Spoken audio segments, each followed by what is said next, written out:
For the Jackfish, number 29. Live from Athletic Culture Stadium in Springwater Township, Baycats TV presents the Canadian Baseball League. And tonight, it's the reigning IBL champions, the Welland Jackfish, in town to take on the hometown Barrie Baycats. Hello again, everybody, and welcome. I'm Ben Davy, along with Julius Hern. It's Latin night here at Athletic Culture Stadium. Buenos noches, senor. Buenos noches, senor. Unfortunately, there's no Spanish language translation of the play-by-play tonight. That's the extent of our vocabulary.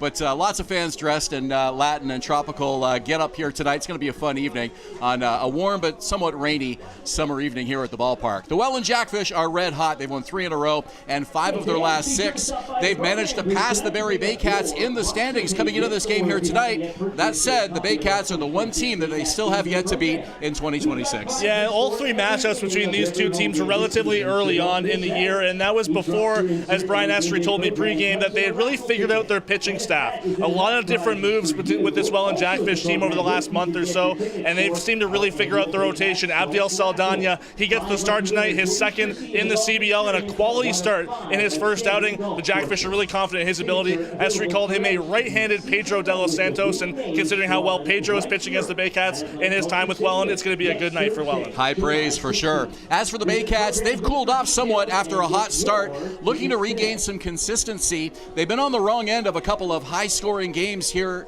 in Barrie at home, and you get a sense when you talk to these players, they'd love to reward the fans with a big win here tonight and get back on track against one of the league's top teams. Yeah, they come into this game confident, knowing that they've beaten Welland 3 of their 3 matchups this year, and it always seems the Baycats seem to play up to the Jackfish, especially with them coming in as the defending champions. But the offense had struggled, especially in the last game against the Hamilton Cardinals, who look like a championship contender. Brendan Hernandez was really the star for the Baycats in that game, going 3 for 3. He's 7 for his last 12, still in the number 9 spot, but looking to be another guy that can turn the lineup over and give the Baycats those offensive opportunities they desperately need. It's the Jackfish and the Baycats. When we return, we'll have the starting lineups and the first pitch for you right after this.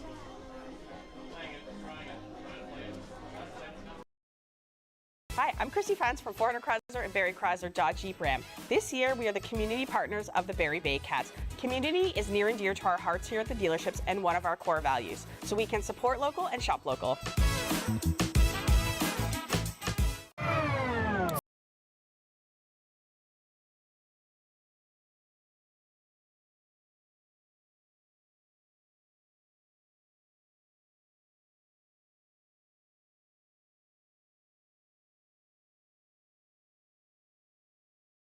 Find the best prices and quality? Go to Reno Liquidation Depot, where you'll find vanities, flooring, toilets, exterior doors, and so much more. Visit Reno Liquidation Depot today. Danielle May Real Estate, supporting the Barrie Baycats and ready to help with all of your real estate questions. What is your home worth? Should you sell now or wait? Danielle is dedicated to your success. The next time you think real estate, think Danielle May.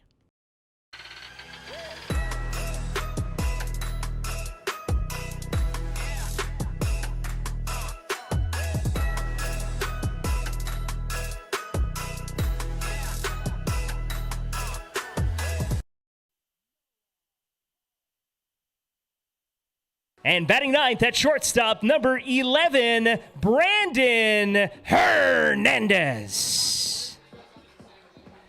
Pitching tonight for your Baycats, left-hander number 97, Frank Garces. No anthem singer, we're just announcing. Please stand for the anthem. Once Ben's ready. Ben, you ready? I'm always ready. Okay, go. Fans, at this time, we ask that you please rise, if you are able to, and kindly remove your hats for the playing of our national anthem. Thank you.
Hi, I'm Chrissy Fans from 400 Chrysler and Barrie Chrysler Dodge Jeep Ram. This year, we are the community partners of the Barrie Baycats. Community is near and dear to our hearts here at the dealerships and one of our core values, so we can support local and shop local.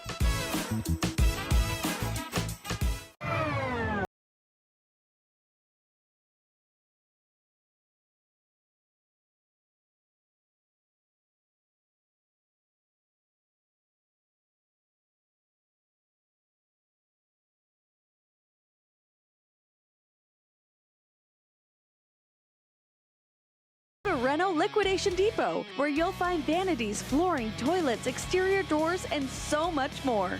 Visit Renault Liquidation Depot today. Danielle May Real Estate, supporting the Barrie Baycats and ready to help with all of your real estate questions. What is your home worth? Should you sell now or wait? Danielle is dedicated to your success. The next time you think real estate, think Danielle May.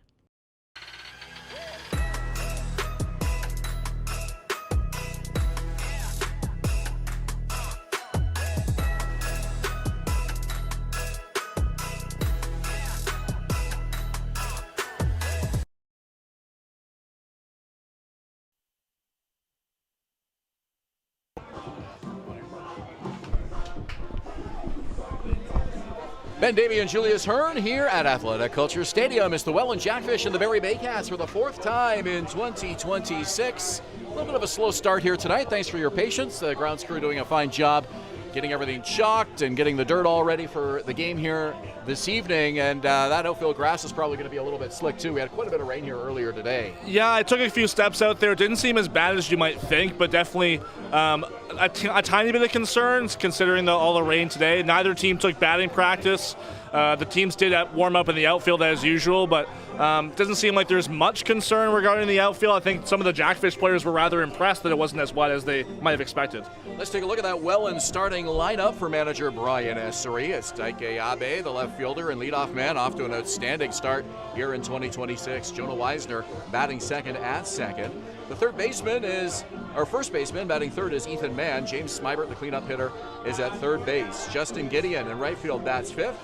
Brendan Luther is in the number 6 spot. He's the shortstop. Robert Mullen, the catcher, bats 7th. It's Gio Morello, the veteran center fielder, in the number 8 spot. And Brandon Hoope is the designated hitter, batting 9th. On the mound for the Barrie Baycats, it's the ace, Frank Garces, coming off his longest outing of the year on Canada Day, an 8-inning, 4 earned run, no decision against the London Majors. Gave up 5 hits there, 6 strikeouts, 3 walks. Off to a 4-1 start throughout 2026. I think there's still a bit more to be desired from Frank Garces this year, as we've talked about earlier on this season. Strikeout walk total is 27 strikeouts, 11 walks. And the first pitch is inside. We're underway. 7:41. Not a bad start time, all things considered. Home plate umpire is Francesco DiBiase. Chabave at first base, and Ryan Hern down the line at third. And Daike Abe leading off, and you mentioned in the lineup read there how impressive he's been in that leadoff spot all year. This last 2 games, didn't play on Tuesday in Guelph, but he's had 5 hits in each of his last 2 games, 8 RBI there as well. CBL Player of the Week. Last week, 14 hits, 10 RBIs, 5 steals, all in 1 week. Yeah, currently leads the CBL in steals as well, so I don't think he's eligible for Rookie of the Year because he's not Canadian, but if he was, he'd definitely be in that territory. Obvious choice for an all-star game starter. A lefty-lefty matchup here as Garces into the windup. 1-1 pitch, misses away, and Garces behind here, 2-1. Frank with 2 championship rings as a Barrie Baycat, 1 in 2018 and 1 in 2024, his second tenure with this organization. Former San Diego Padre, 2 years of MLB service, parts of 2 years. Little flare to shallow left field, and Noel McGarry Doyle comes in and takes it on the run, 1 away. Let's give the defense here for the Barrie Baycats. That's Noel McGarry Doyle making the catch in left field. Kenisi Joe in center. Edgar Figueroa in right, the regular configuration. Still no Francisco Hernandez serving the third of his 3-game suspension, so it's Noah Hull at third, Brandon Hernandez at short. Adam Odd moves to second for the start this evening, and it's Nolan Macabrota at first with Wandy Cyprian behind the plate. The Francisco Hernandez suspension, a blessing in disguise for a guy like Noah Hull, who gets into the lineup at third base now, swinging a hot bat with Adam Odd moving over to play second base. Gets him into the lineup. Keeps that hot bat in the order for Josh Matlow. Jonah Weisner, the second baseman. Down the left field line, and it slices foul over near the Welland bullpen. 1-1.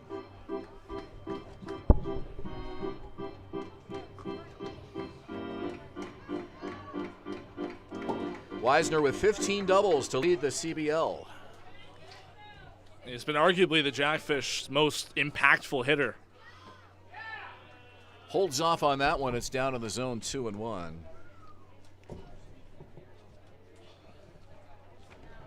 Frank Garces, the 36-year-old Dominican left-hander, delivers. And it's down the line again, and again, foul. That one more of a line drive, and it's a 2-2 count.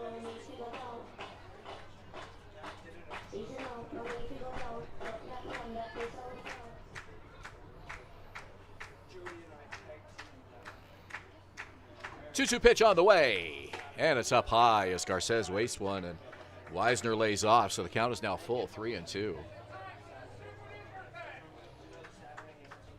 Frank Garces had a loss and an ejection following an equipment inspection against the London Majors here a couple of weeks ago, and hasn't quite been the same since. This is an important start for him. Yeah, this is kind of the get back on track start for Garces. I mentioned, 8-inning outing isn't anything to scoff at on Canada Day in London, but still a no decision there. He allowed 4 earned runs, and the previous start was also against London, and that was the one where he gave up 3 in the first, ended up getting ejected. It's just getting over the hump here, it seems to be the issue for Garces. 3-2 fastball hit on the ground to short, and that is scooped up nicely by Hernandez. Running throw is in time for the out, 2 away for Garces and the Baycats. First baseman number 15, Ethan Mann. Ethan Mann hit his 6th home run of the year. 2 for 4, 3 runs scored in Welland's last game. 7-4 win in Guelph on Tuesday. They overcame a 4-1 deficit in that game, broke a 4-all tie with 3 runs in the top of the 9th.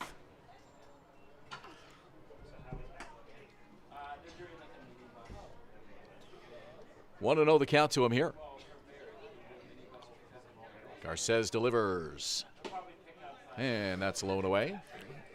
2-0. It seems like there's games for this Jackfish team where the offense is clicking on all cylinders. The first 2 of the 3 wins on this streak were 20 spots. But then there are some games where they score 1 or 2, and that was really the issue that Brian Essery mentioned to me earlier today. It's just getting the order and the offense together before the transaction deadline. Well, once they establish some consistency, I think this team is a real threat again here in 2026. Still the defending reigning champs and putting up some impressive run totals. Welland has now scored 68 more runs than the next closest team. That's London. So they have the league's highest offensive output, and it's not even close. Yeah, the team has had 11 games with double-digit runs this year. They had 17 last year. And they've had 3 games already this year with 20+, and they only had 1 of those last. 40 runs in 2 games against Chatham, Kent, and Brantford, respectively. Here comes the crowd with a 3-2 count and 2 outs. Lively crowd here tonight at Athletic Kulture Stadium as Garces with a payoff pitch on the way. And he just missed. Not by much. It's a 2-out walk, and Mann is aboard. Well, Frank Garces coming into this game with 11 walks, and his career high is 16. With that being number 12, you got to imagine there might be a little bit more concern from him in terms of the strikeout to walk ratio than in previous years. Well, that's been his bread and butter previous seasons, is the high strikeouts, the low walks, and again, having another strong season, but not by Frank Garces metrics by any stretch. First pitch is a called strike to cleanup man James Smybert.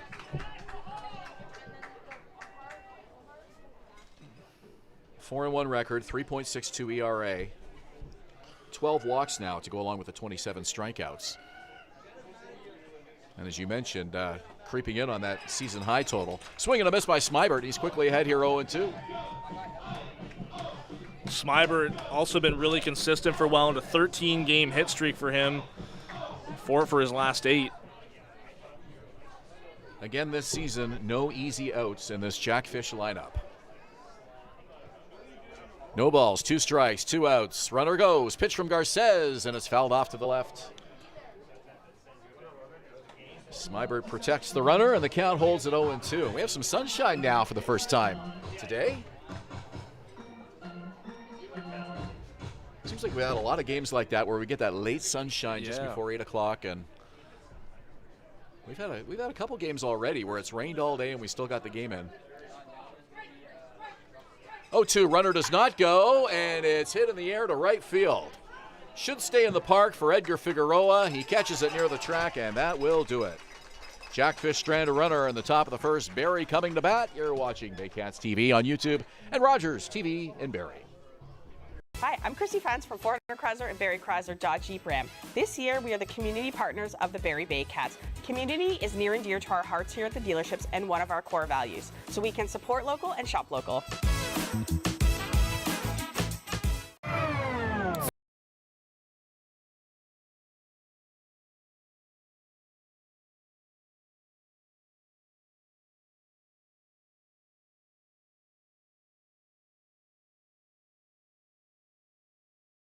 Renovation, but don't know where to find the best prices and quality?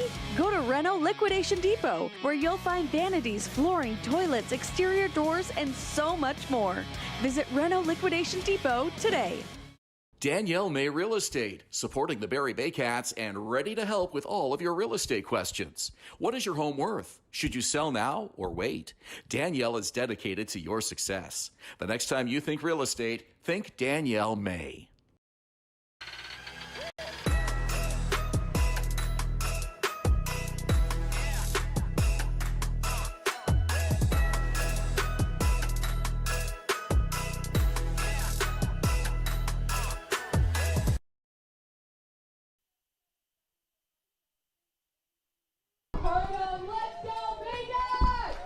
Welcome back to Athletic Culture Stadium. This first inning of play is brought to you by Park Place, Barrie's Grand Slam destination for dining, shopping, and fun. See you after the game. Leadoff man Kinesijo will step up to the plate, followed by left fielder Noel McGarry-Doyle and number 3 hitter tonight, Wandy Cyprian.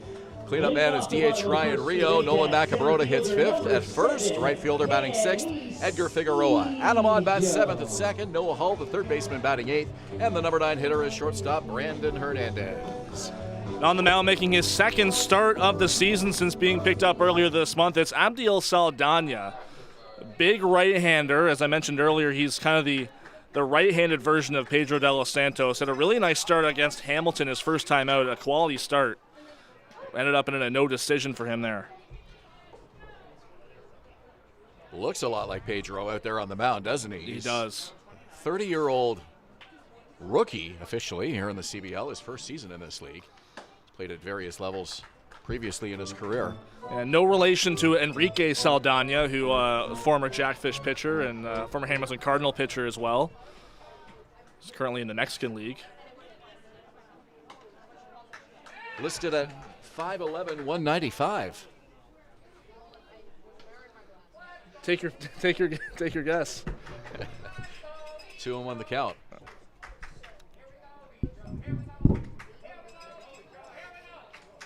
Kinesijo waggles the bat, waits for the 2-1. Here it comes. Swing and a miss.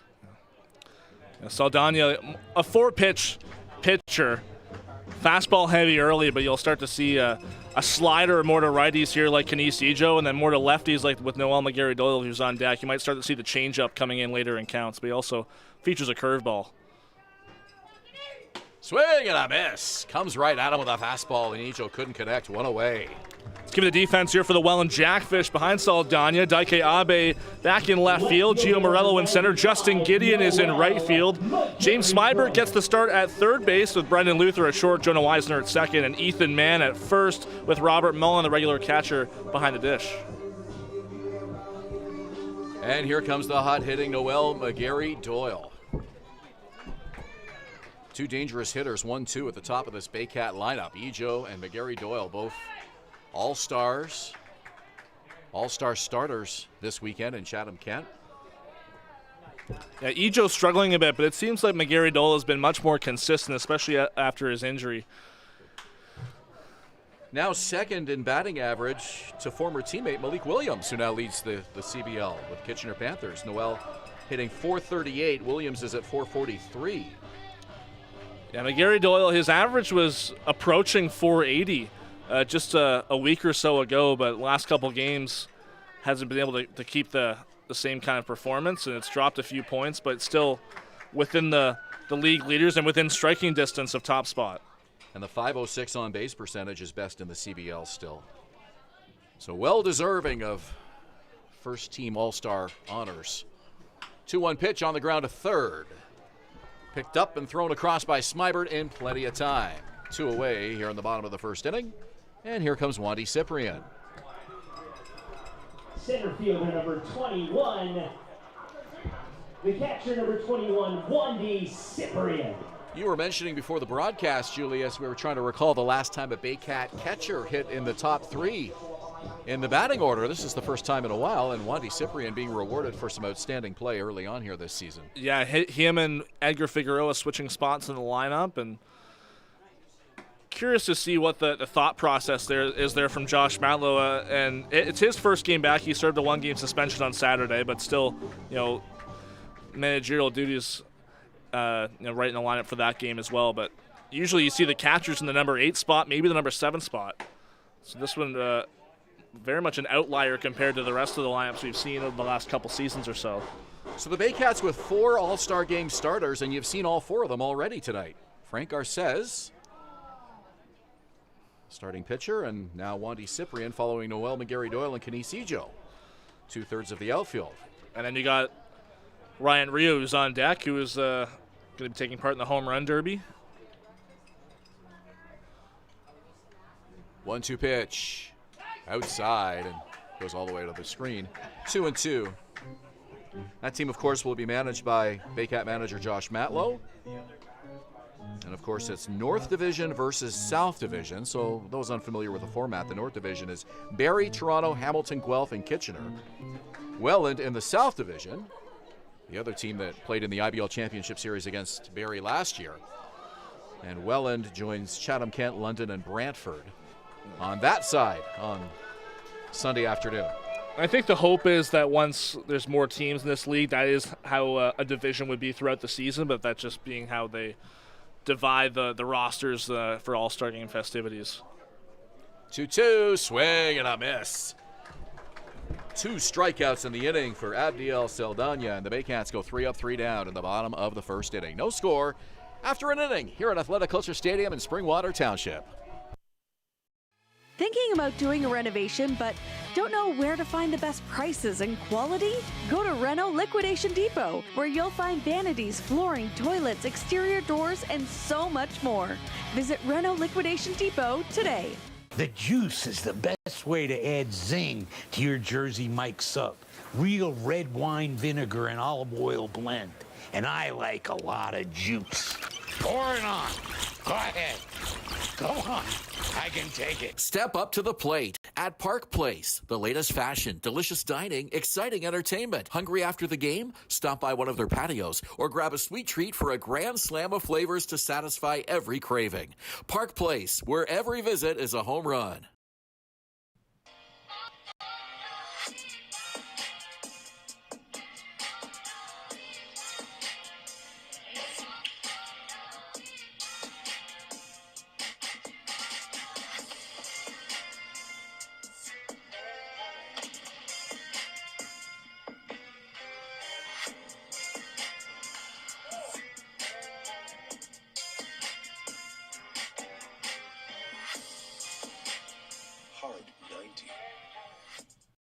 Silo Athletics, opening this July in South Barrie off Bryn, a premium indoor training facility for baseball and soccer, offering camps, team sessions, and high-energy birthday parties, built for athletes, teams, and families all year round.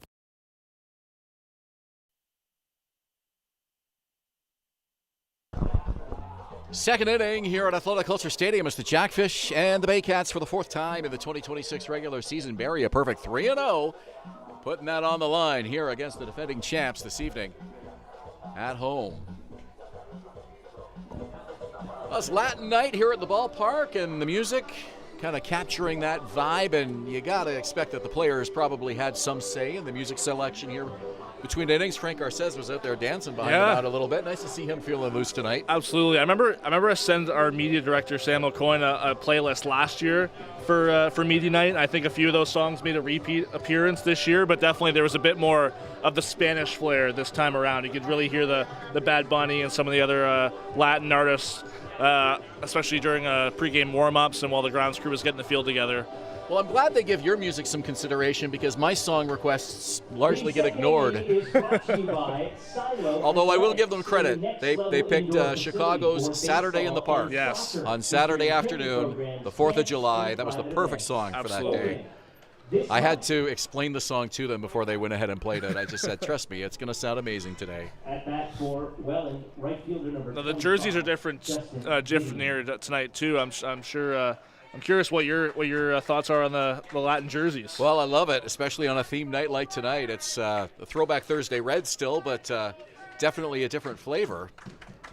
Yeah, it says Gatos Bellos, which is Baycats in Spanish. Apparently, but there was some argument over the exact translation of that earlier in the game. I'm not sure.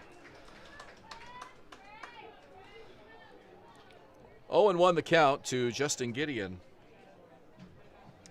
Gideon back in the CBL for the first time since 2022. A little flare behind the bag at third. Noah Hull over to make the catch.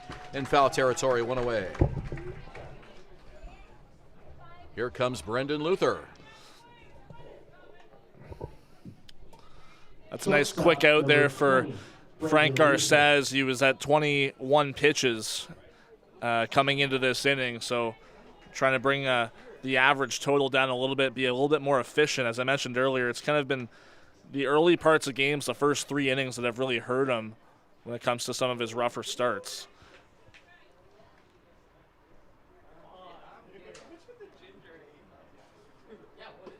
First pitch from Garces is down in the zone and inside, 1-0. Brendan Luther joined the Welland Jackfish in time for a championship season last year. 2025 put together a .368 season.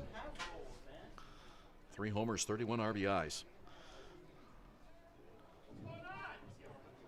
He's had a really impressive CBL tenure to this point. And I'm not sure what the discussion is. Frank Garces waving someone over from the dugout, I believe. He was holding up the baseball, but unless he has it might be a rosin back in his hand.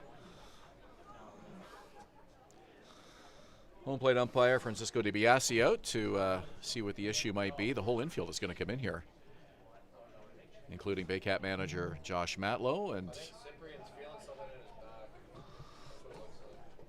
the issue might involve catcher Wandy Cyprian. Yeah, looks like he's going to get a... Well, the training staff is out there as well as Josh Matlow, and looks like it's going to be the end of the day for Wandy Cyprian here. Well, Frank stepped away, so yeah, clearly the issue was with Cyprian. We're not sure what that might be. Anyways, there will be a catching change here, a substitution, and I'm sure a little bit of a break in the action while the Baycats get somebody ready to handle catching duties here. It's a 1-0 count to Brendan Luther with 1 out here in the top of the first. We'll step aside. You're watching Baycats TV and Rogers TV in Barrie. Join Team BKG inside 17,000 square feet of dedicated gymnastic space. Athletes of every age and level come together. Whether you're just starting out or building advanced skills, there's a place for you here. BKGC, building confidence, community, and champions since 1965. Visit Alliance Billiards and Sports in the northeast end of Barrie. A fun, friendly family environment offering pool, darts, karaoke, and live entertainment. Enjoy a large variety of delicious food and drinks on the patio. You'll come as a stranger and leave as a friend.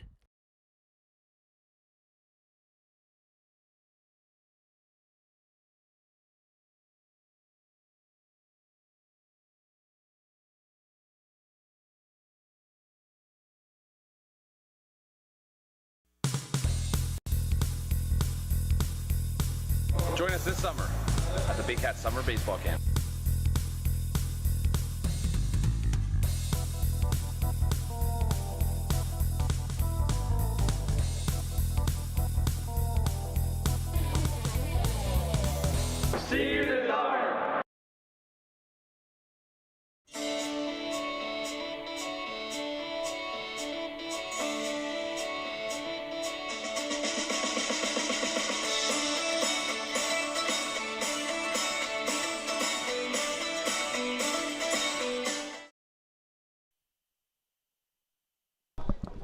All right, a very short break there as the Baycats get a new catcher into the game. It'll be Christian Puyol-Genesar taking over for Wandy Cyprian.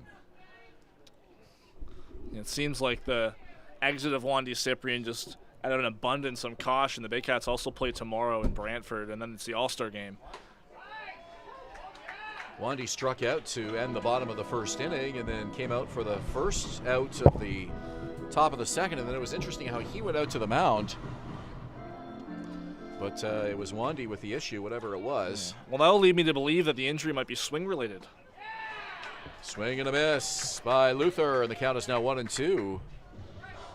Well, Wandy, an All-Star game starter, so hopefully he'll be okay. 1 ball, 2 strikes.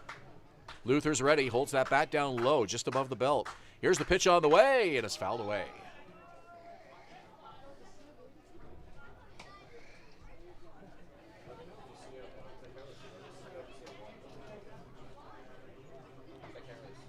Veteran catcher Robert Mullen is on deck. 1 out, nobody on. Garces looking for his first strikeout tonight. Here it comes, and it bounces up to the plate.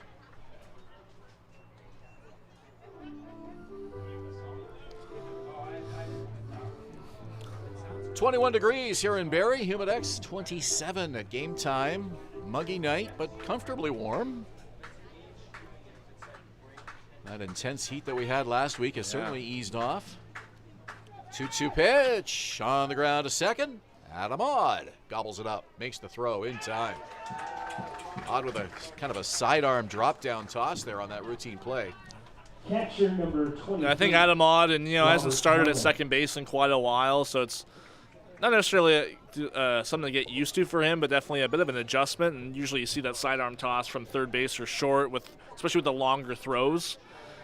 But he also knows he had the time to take to make the clean play. He backed up on the grass after that play during the throw around and kind of did an over-the-head sort of motion with his arm. I think he realized that's the more routine way to do it. This one on a line to left field and an easy catch by Noel McGarry-Doyle to snag that one. So 3 up, 3 down. Go the Jackfish here in the second. We played an inning and a half. No score here in Barrie. Join Team BKGC. Inside 17,000 square feet of dedicated gymnastic space, athletes of every age and level come together. Whether you're just starting out or building advanced skills, there's a place for you here. BKGC, building confidence, community, and champions since 1965. Visit Alliance Billiards and Sports in the northeast end of Barrie. A fun, friendly family environment offering pool, darts, karaoke, and live entertainment. Enjoy a large variety of delicious food and drinks on the patio. You'll come as a stranger and leave as a friend.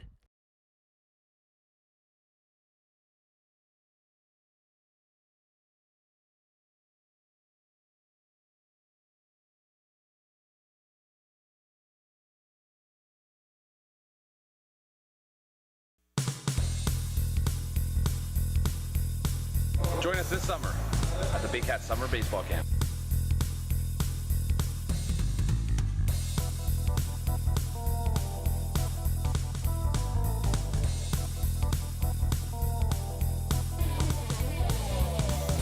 See you in the dark.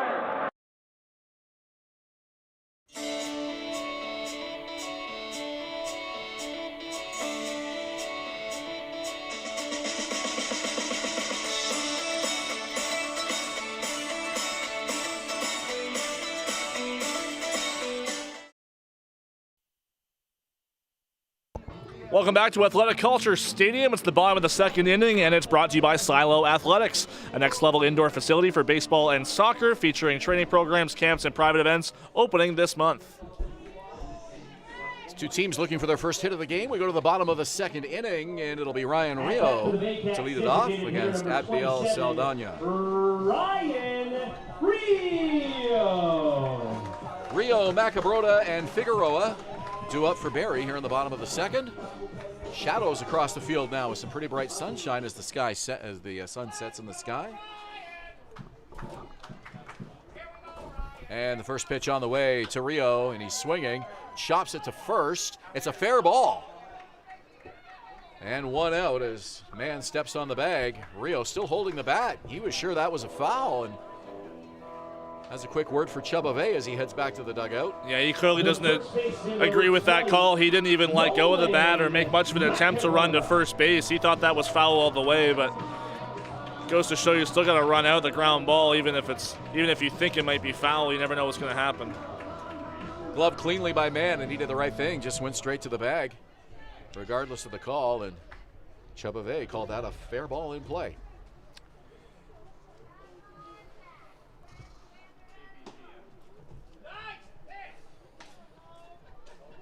So here comes Nolan Macabrota. Was talking to first base umpire Chubave before the game. Had a nice conversation. This one in foul territory. A long way for James Smybert. It's playable. Makes the catch. 2 down. I told Chubba that I knew firsthand that he was a favorite umpire of more than a few fans here in Barrie. And he told me, so that's nice to hear. He said favorite and umpire aren't 2 words that get used together very often. I also told Chubba that when we weren't sure about the flags on the outfield scoreboard and which way the wind was blowing, we always look at his goatee to determine which way the wind was blowing. That's a good point.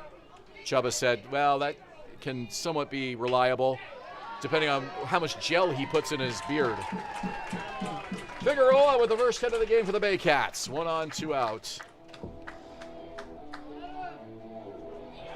I've never heard of gel in a beard before. No. Beard oil. I know Brad Grieveson uses beard oil. Second baseman number 26, Adam Odd. Unless people use like wax or something in their beard, maybe. Yeah. Here comes Adam Odd, the second baseman tonight. So the first hit of the game comes off the bat of right fielder Edgar Figueroa.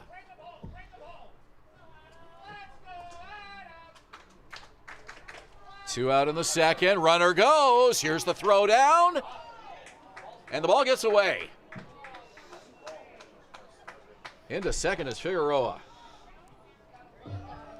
That ball just got out of the glove of Brendan Luther as he was kind of crossing over second base, and looked like he might have, if he had held on, that might have been an out at second base that could have ended the inning, but Figueroa sliding through, and that puts a key runner in scoring position early here for Barrie. A clean steal for Edgar Figueroa, and Adam Odd took the pitch, so it's 1-0. High and away. Well, and what we know about Adam Odd and the way he approaches first pitches quite often, I think it might have been a set play for Figueroa to take second, and Adam Odd having to come up knowing that he had to take the first pitch. 2-0 the count here. Figueroa at second, 2 out. Noah Hull on deck, hopeful for an at-bat here on the second. Here's the pitch from Saldana, a swing and a miss. He just got a piece of it. 2-1. Odd last played in Toronto on Friday last week and hit a home run in that game, was 1 for 5.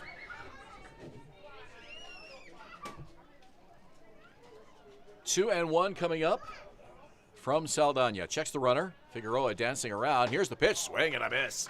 Odd chased a high one up near the shoulders. 2-2 now.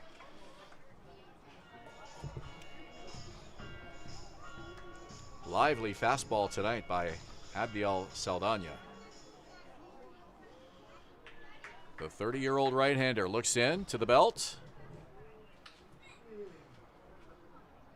And the 2-2 pitch on the way. Here it comes. And it's popped up. Should be playable over on the right side. And it just bounces off the top of the fence from the sounds of it. We lost sight of it there. Ethan Mann went over to see if he could make a play. Yeah, it might have caught the roof on the far side of that Baycats dugout, but it definitely hit something. Possibly that piping over the side of the fence there. Definitely sounded like it, but I don't think I've seen a ball that close fall out of play. 2-2 now. 2 outs. Odd is ready. And here comes the pitch. Swing and a miss. Another fastball. And Odd just swung right through it. Third strikeout for Abdiel Saldana. And the Baycats unable to get the runner home from second. We play 2 full innings now. Barrie and Welland scoreless here at Athletic Kulture Stadium.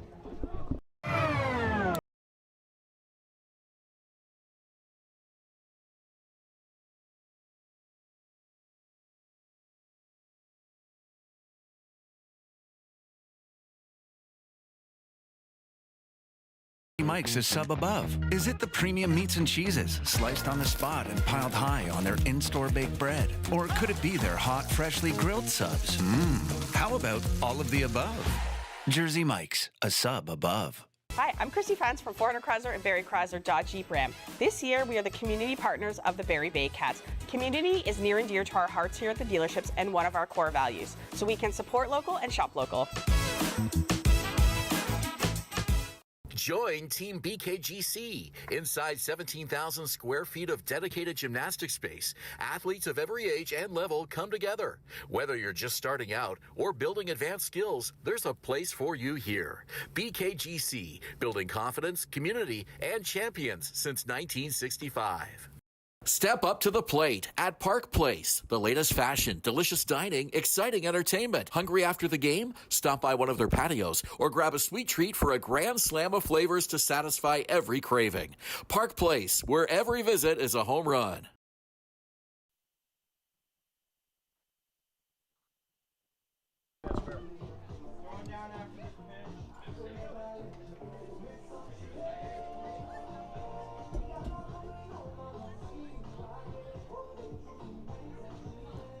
Frank Garces is ready, and the Welland Jackfish will come to bat here in the top of the third inning. It'll be the number 8 hitter, Gio Morello, to lead it off. I'm Ben Davy, along with Julius Hern. Thursday night, Baycats, Jackfish in a rematch of the 2025 IBL Championship Series. Jackfish, center fielder, number 11, Gio Morello. It seemed like that last inning for Frank Garces really settled him in. 3 up, 3 down, all outs in the field. You have to strike out a batter in today's ball game. He had 6 on Canada Day, which put him above 400 for his career. That's a key milestone. Lefty-lefty matchup here, and a first pitch strike to Gio Morello.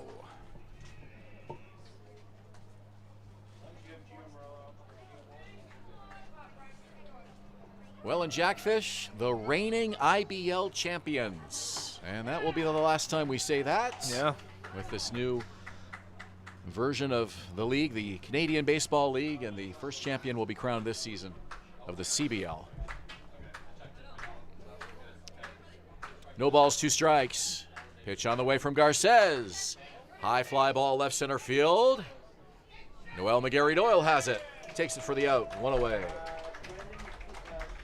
Well, I know in talking to a lot of these guys before the season, once the rebranding and the league status changes were made, it seems like there's an extra motivation around the league, especially with the Baycats this year, to become the first champions in this new iteration of the league. I think for any team that wins it this year, it's going to mean that much more to be the first. And for Welland, a chance to be the final IBL champion and the first CBL champion, which would be quite a historical accomplishment. First pitch, swing and a miss by Hoope, the designated hitter. And not very often you see the number 9 hitter be your DH, but it seems to be the spot that's fit Brandon Hoope best when he's not in the outfield. 3rd year in the league for the 26-year-old, and he's quickly behind against Frank Garces, 0-2. Frank looking for his first strikeout tonight. He's retired 5 in a row following the walk to Ethan Mann. 0-2 from Garces. Swing and a miss. It's a foul into the glove for the 3rd strike. Left fielder number 6, Daike Abe. So here comes Abe, who flied out to left field to start the ball game. And the way Abe's been hitting, that's a big strikeout for Garces to keep the bases empty with this guy coming up. Mentioned it earlier, coming into this game in an 8-game hit streak, and he's been real catalyst top of this Jackfish lineup all year long.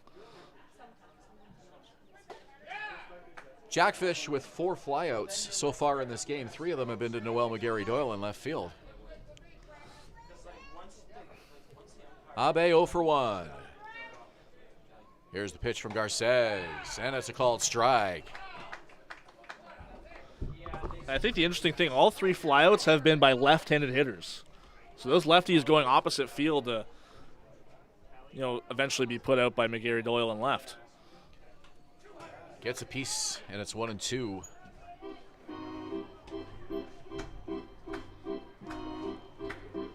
19 walks for Abe.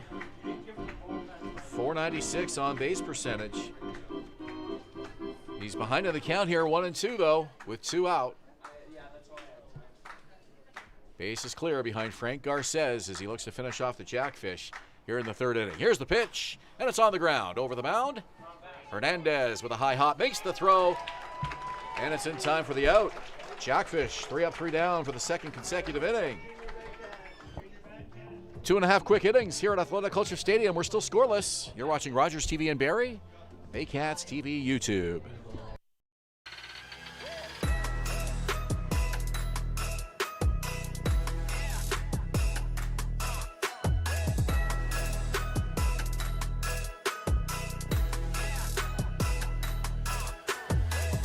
Hi, I'm Chrissy Fans from Hern and Barrie Dodge Jeep Ram. This year, we are the community partners of the Barrie Baycats. Community is near and dear to our hearts here at the dealerships and one of our core values, so we can support local and shop local.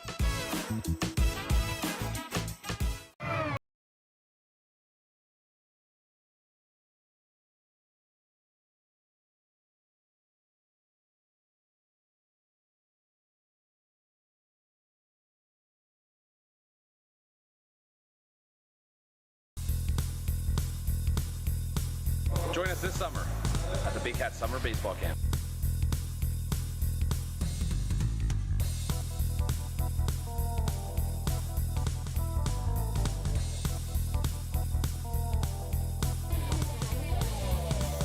See you there. Danielle May Real Estate, supporting the Barrie Baycats and ready to help with all of your real estate questions. What is your home worth? Should you sell now or wait? Danielle is dedicated to your success. The next time you think real estate, think Danielle May.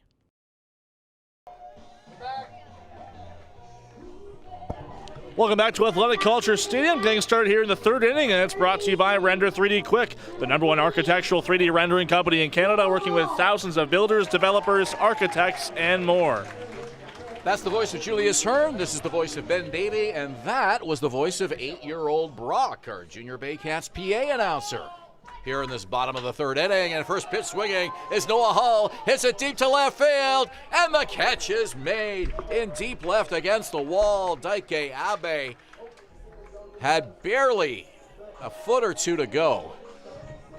Yeah, it's like he got to the warning track and almost had to kind of leap back and kind of brace himself against that left field fence to be able to make that catch. You know, the way Noah Hull has been hitting lately, you know, he's brought a lot of power into his bat, but he's gotten unlucky in a few of those deep fly balls, especially out to left field, and those could be game savers if you're Welland, considering how well these guys have been pitching.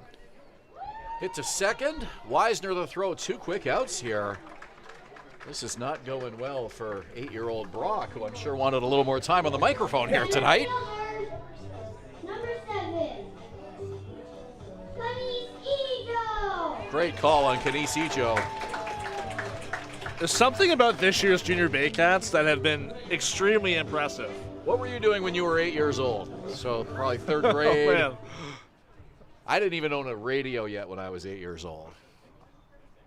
I remember I got my first radio on my 9th birthday. Wow. Yeah. Well, led to a career in broadcasting. Here I am. Here we are, you know. But this young man, 8 years old, and he's announcing the players at a Baycats game. That's pretty cool. Fouled over the screen. Matter of fact, I didn't even attend my first baseball game ever, any sort of baseball game, until I was 10. So I think I was 9 when I went to my first major league game. These young kids developing a passion for the game early on in life. That's a great thing to see. 1-1 pitch, swing and a miss by Ijo.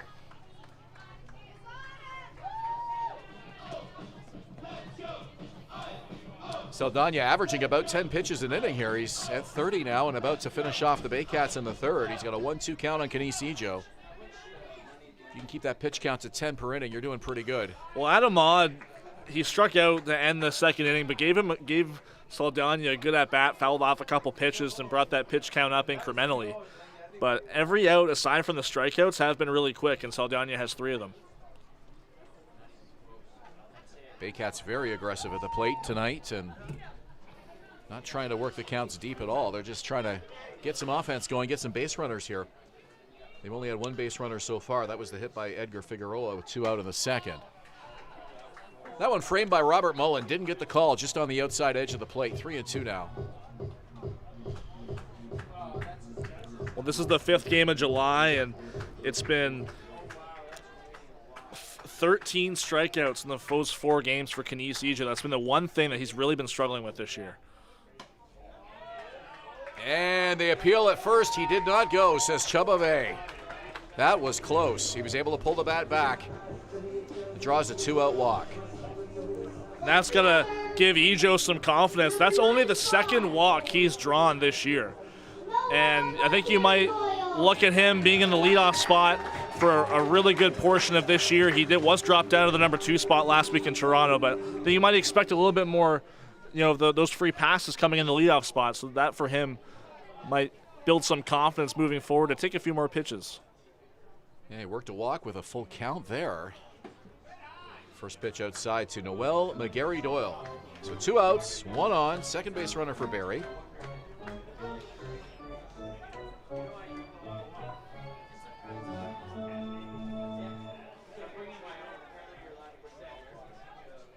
Abdiel Saldana, the right-hander. Kicks and delivers. Swing and a miss. Noel McGarry Doyle could not connect. 1-1. Yeah, Saldana had a 6-inning outing against the Cardinals last week, and he only had 1 walk issued in that game. Worked really efficiently there. Pride of Panama looks in, gets the sign.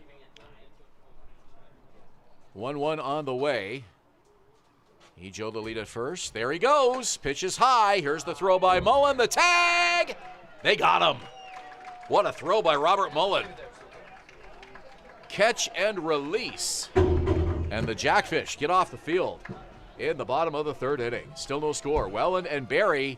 We go to the 4th here at Athletic Culture Stadium in Springwater. Silo Athletics, opening this July in South Barrie off Bryn, a premium indoor training facility for baseball and soccer, offering camps, team sessions, and high-energy birthday parties, built for athletes, teams, and families all year round. Thinking about doing a renovation but don't know where to find the best prices and quality? Go to Reno Liquidation Depot, where you'll find vanities, flooring, toilets, exterior doors, and so much more. Visit Reno Liquidation Depot today. The juice is the best way to add zing to your Jersey Mike Sub. Real red wine vinegar and olive oil blend. And I like a lot of juice. Pour it on. Go ahead. Go on. I can take it. Step up to the plate at Park Place. The latest fashion, delicious dining, exciting entertainment. Hungry after the game? Stop by one of their patios or grab a sweet treat for a grand slam of flavors to satisfy every craving. Park Place, where every visit is a home run.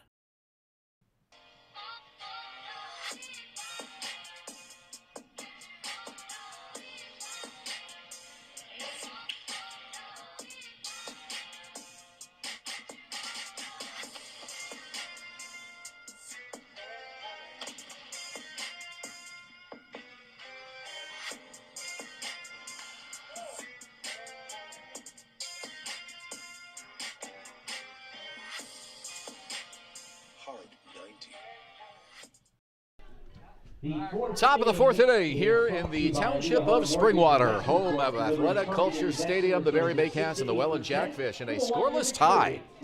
Shaping up to be a nice pitcher duel here from Abdiel Saldana and Frank Garces, who will come out to the mound here. He's thrown 40 pitches. He will face Jonah Weisner to lead off the 4th. Weisner 0 for 1 tonight. Product of Mission, BC. First pitch on the way from Garces, and he gets it over for a called strike. He's hitting .391 this year, and it's been arguably the Jackfish most consistent hitter. He's already set a career high in RBI. On the ground, Garces covering, and the throw from on is out of his reach.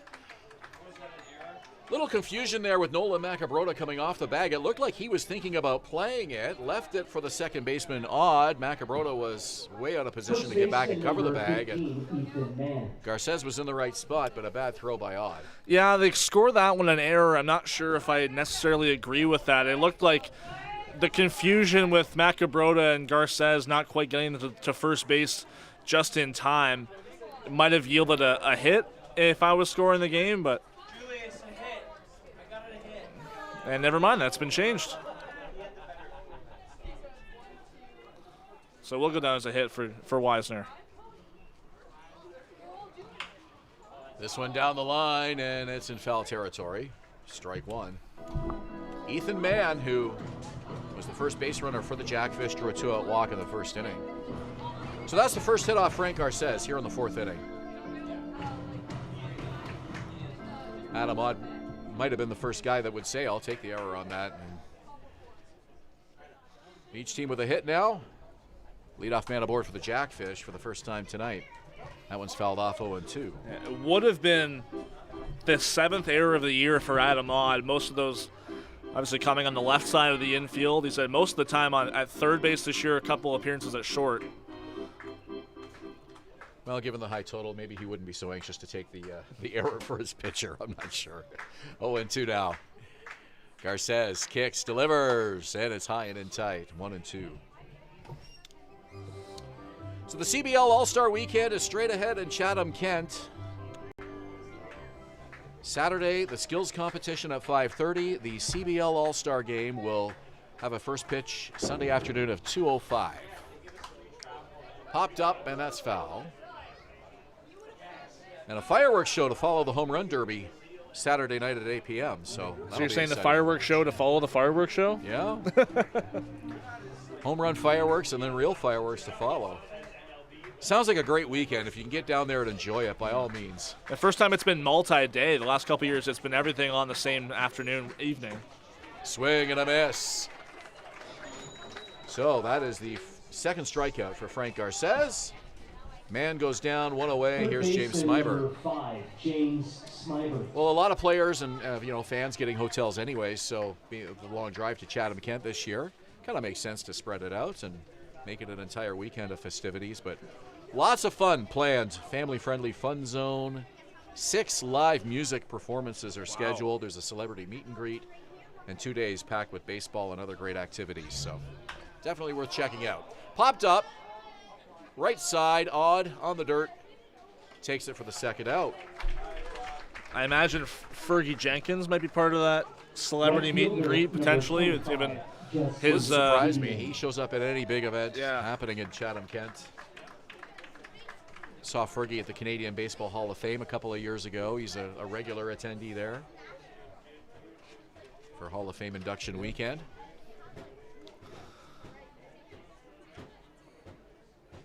A guy that you could just sit and listen to tell baseball stories for an entire afternoon and never lose interest.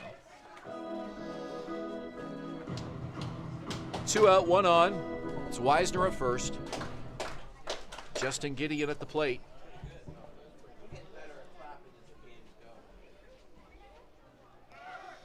Runner goes. Here's the throw. The tag, not in time. Stolen base for Jonah Wisner. I think it's a smart move on Wisner there, and it's not the first inning that Christian Puyol-Genesar has been behind the plate, but I think for Wisner, the idea there just to test his arm. Wandy Cyprian's caught all 3 games between these two teams for the Baycats, so the Jackfish valued getting a look at a new arm behind the plate, and typically an aggressive team on the bases as well. 2-1 the count. Justin Gideon, a former Burlington Bandit, former Burlington Herd, former Hamilton Cardinal, and returns to the CBL for the first time since 2022. Split that season with Hamilton and Welland. Here's the pitch. And that one outside again. And now Garces behind 3-1. Yeah, for I think one season, Gideon and Kenny Sejo were teammates in Burlington. And I think that goes for Adam Ott as well, who started his IBL career with Burlington. 3 balls, 1 strike, 2 outs. Garces looks in. Puyar Genisar puts the sign down. The left-hander deals. Swing and a miss. 3-2. Garces battles back and the count is full.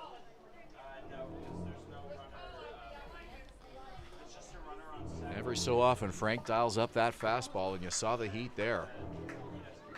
Yeah, he's tend to focus a lot on movement and off-speed pitches this year, but when he dials up that fastball, he rarely misses. Here comes the crowd with a 3-2 pitch on the way. On the ground to short. Hernandez with plenty of time makes the throw, and it's there. Jackfish strand a runner for the second time tonight. We played 3.5 innings. Welland and Barrie in a scoreless tie.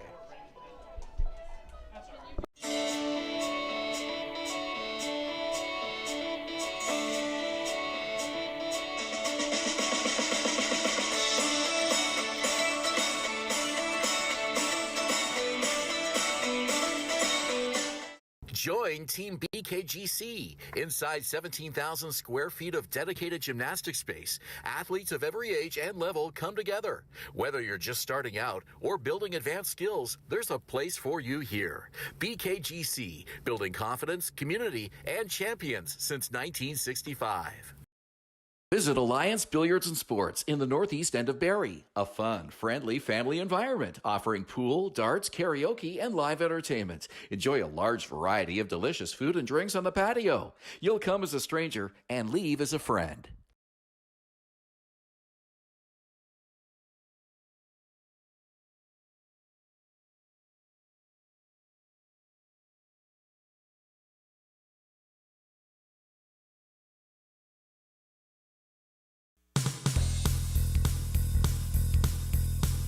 Join us this summer at the Baycats Summer Baseball Camp.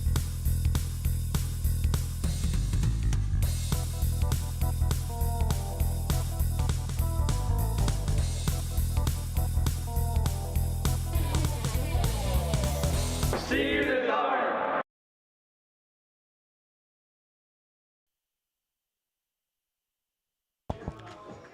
Welcome back to Springwater Air Athletic Culture Stadium with Ben Davy. I'm Julius Hern. This fourth inning is brought to you by Leahona Mortgage Investment Corporation, delivering targeted investment returns of 6 to 8% with a 1-year maturity. Learn more at leahonamic.ca.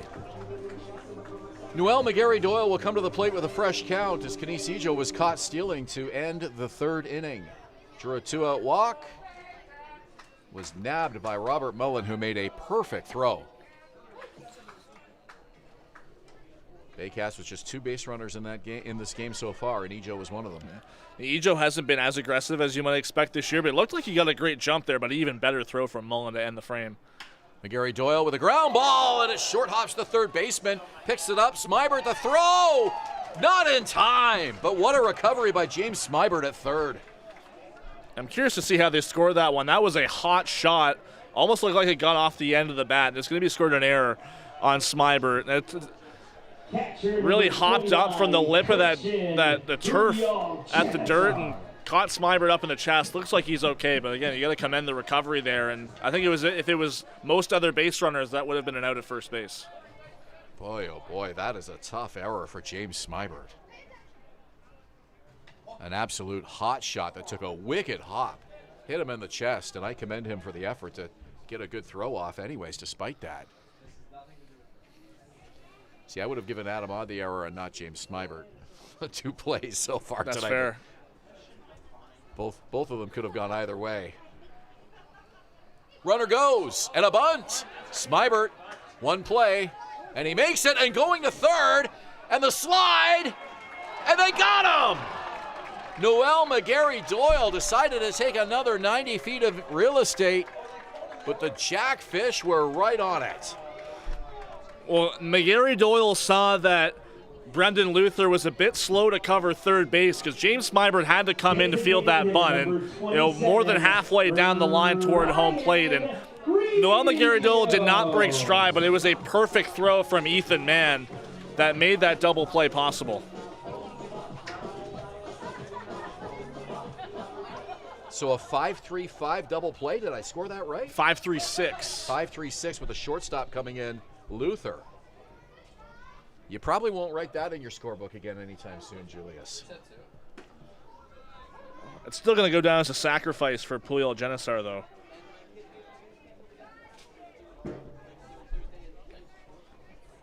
His first at bat of the game coming on for Wandy Cyprian. Yeah. I think that was the right move, calling a sacrifice bunt there, just trying to get anything going. Both of these starting pitchers, Saldana and Garces, have been very efficient so far, especially Saldana. Just trying to get runners in scoring position has been so tough. In a game like this, you're right, and you know, one run could make all the difference here this evening. This is not what I expected in this game. You got a team on the field here that scored 40 runs in 2 games, and we all know what the Baycats lineup is capable of. Here we are in a scoreless tie in the 4th. Brian Essery told me pregame he thinks Barrie has the best lineup in the league, and I think that's saying something.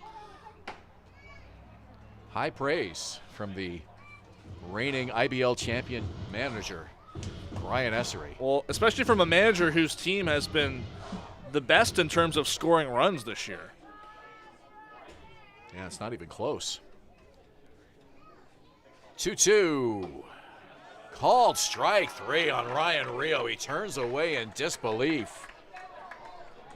Wants to have a word with home plate umpire Francesco DiBiase, but keeps his cool.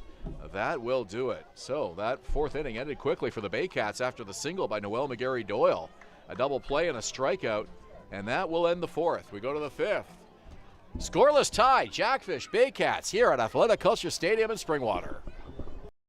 Silo Athletics, opening this July in South Barrie off Bryn, a premium indoor training facility for baseball and soccer, offering camps, team sessions, and high-energy birthday parties, built for athletes, teams, and families all year round.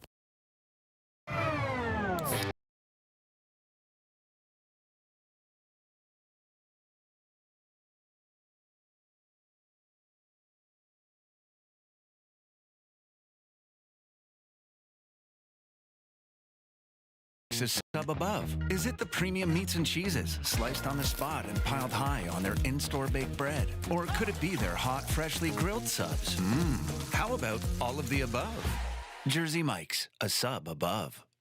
Visit Alliance Billiards and Sports in the northeast end of Barrie. A fun, friendly family environment offering pool, darts, karaoke, and live entertainment. Enjoy a large variety of delicious food and drinks on the patio. You'll come as a stranger and leave as a friend. Thinking about doing a renovation but don't know where to find the best prices and quality? Go to Reno Liquidation Depot, where you'll find vanities, flooring, toilets, exterior doors, and so much more. Visit Reno Liquidation Depot today.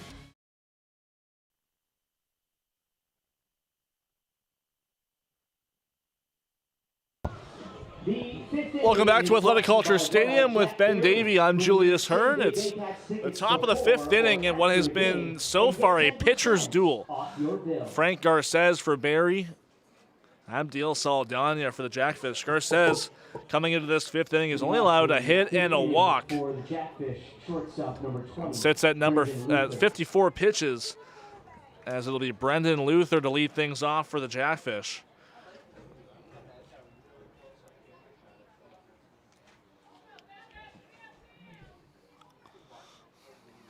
Noah Hall playing in at third base as the first pitch to Luther is down low. The Jackfish have not lost a game since Saldana's last start. That was last Friday in Hamilton. 1-0. Luther fouls it away out of play.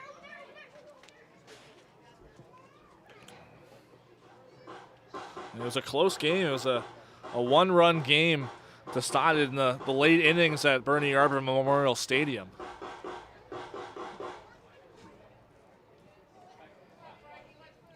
One just outside to Luther.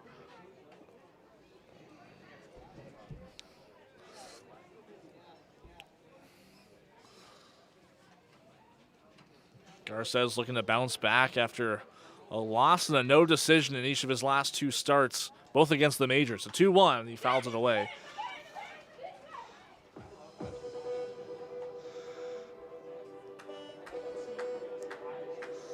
Luther 0 for 1 so far. It was a one-pitch at-bat his last time up. He grounded out to second. And it's a 2-2 count here against Garces. The pitch in the dirt. They peel down to third, and a quick wave off there from Ryan Hern, the third base umpire, and the count is full.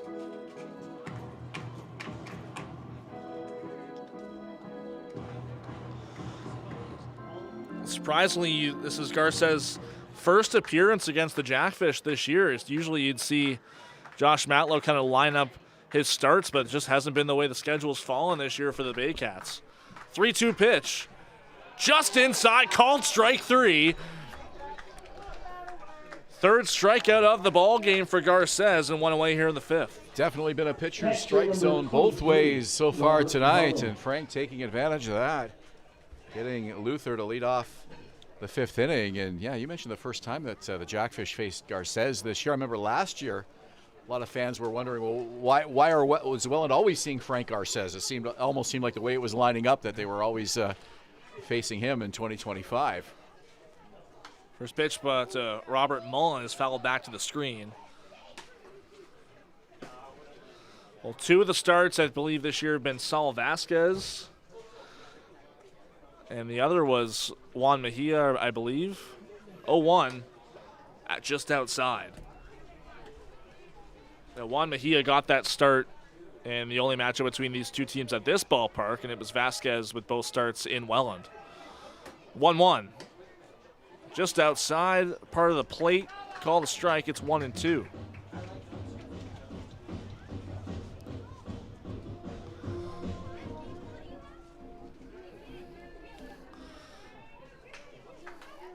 Long look in here from Garces against Mullen. The 1-2 just inside.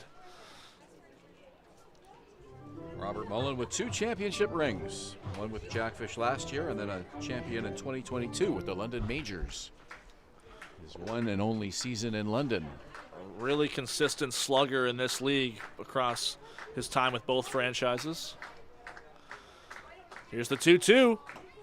Just low. And Mullen works the count full. Back-to-back full counts here in the 5th for Garces, who's up to 65 pitches here. Well, you mentioned the Frank Garces pitch count would definitely be something to keep a close eye on here tonight, just to see how deep he can go into this game. 3-2, popped up, and it's going to get out of play over our heads. And he went 8 innings on Canada Day against the London Majors, and he always seems to be a guy that wants the ball and wants to go the full 9, but the way the pitch count's working today, I'm not sure that's necessarily going to be the case, especially with only one more game before the All-Star break. That one's tomorrow in Brantford for the Baycats.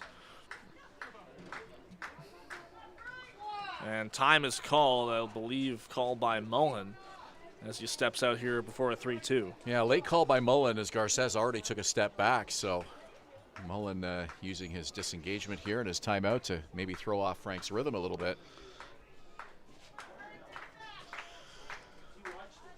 3-2, 1 out. The pitch from Garces. Swing and a miss.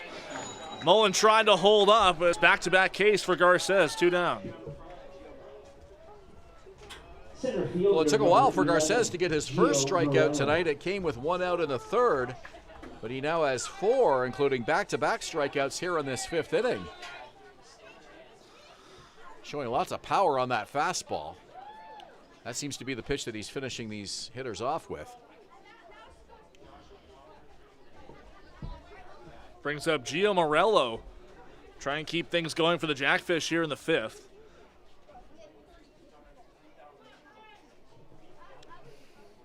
And the first pitch, a swing and a miss by Morello. Hasn't had a hit since June 24th, which was a game at Toronto that Jackfish won, and did miss a little bit of a time with a minor injury. He did play Tuesday, and a return to the lineup was 0 for 5. And a breaking ball in there for a called strike. It's 0-2. 31-year-old outfielder broke into the league with the Toronto Maple Leafs in 2015.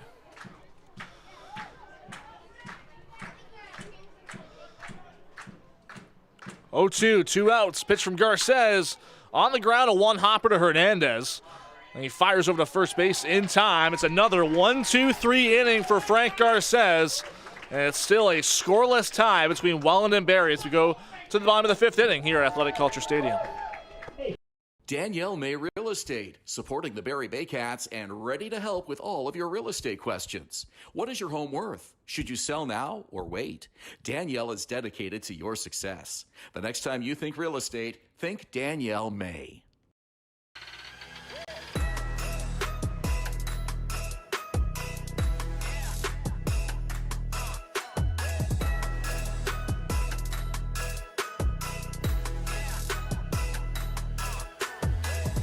Hi, I'm Chrissy Fans from 400 Chrysler and Barrie Chrysler Dodge Jeep Ram. This year, we are the community partners of the Barrie Baycats. Community is near and dear to our hearts here at the dealerships and one of our core values, so we can support local and shop local.